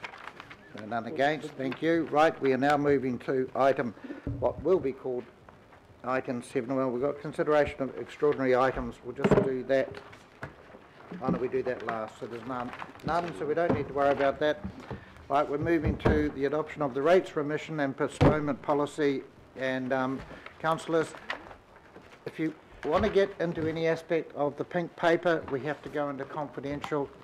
It's not really necessary, and any queries surely could be offline. So I plead with you not to get into the pink paper, but of course it's your right to do that if you so wish. Let's do that, shall we? Remind you, we have another meeting after this, straight after this. So the Mayor has moved this, and I've seconded that, and I've asked the Mayor to move this simply because he will have the right of reply, and in a very quick summation he may want to say something generally and a last-minute vote of thanks or something. So we've got a mover and a seconder. Is there any questions of the team about the rates remission? Yes, just one quick question. Yes, Councillor Watson. And I'm assuming it's the right place. In terms of the QE2 proposal and the engagement with various people involved with that, did they accept, because there was a lot of concern with respect of them moving to grants as opposed to the automatic relief, did we reach a middle ground there in terms of what's before us? So what we're proposing for QE2 is guaranteed would transfer the budget to the environment team. They will administer it. Guaranteed for 3 years for the current recipients. We're also made a budget spread over so that we can also, because at the moment only some of the QE2 land in the city gets it. So the proposal is also making that available, not next year but the year after, to all the QE2 land in the city, and that the environment team would work with the QE2 Trust on using their processes with the QE2 covenants as the trigger for entitlement, so their biennial audit, We've spoken to the QE2 Trust, and while of course they'd prefer the current situation, they have said that without prejudice they'll work with Gail and her team to develop a process going forward, and that would also allow us to extend it to the QE2 land across the city. Okay, so they've established a degree of comfort with the immediate future then in terms of the QE2 land. We're certainly providing that in the proposal. We've made quite a few modifications to reflect the feedback, but I wouldn't say that they're comfortable with it. They prefer complete no rates payment on the land, but we've got what we think is a good, sensible approach for you to take. Okay, thank you. Right, well, there are no further speakers, so at this stage I would just speak briefly for 30 seconds, which is just really a vote of thanks to all the staff for all the work and contributions that have gone into all of the reports and, through this. Needless to say, and then I would give us another vote of thanks to all the finance staff, and I will say, councillors, I don't think you realise what an outstanding team we have in the finance department. We do. It is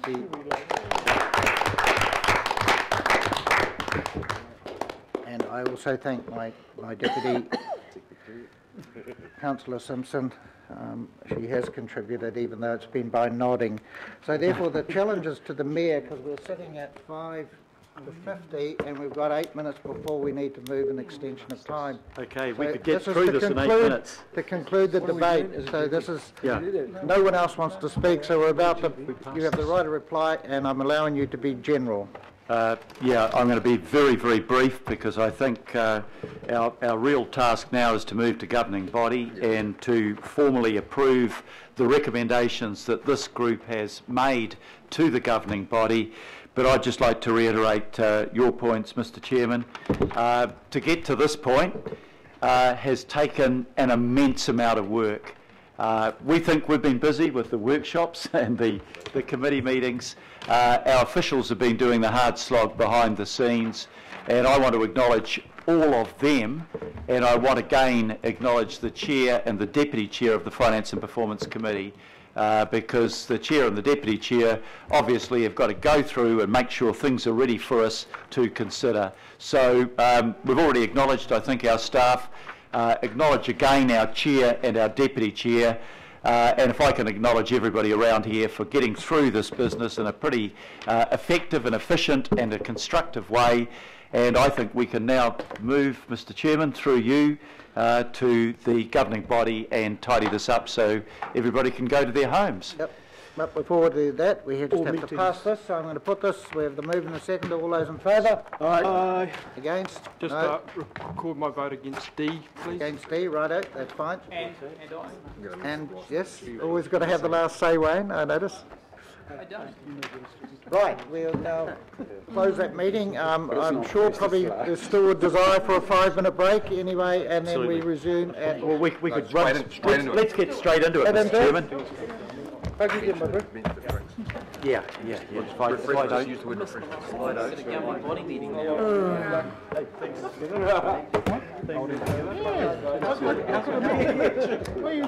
Actually, is there any corruption?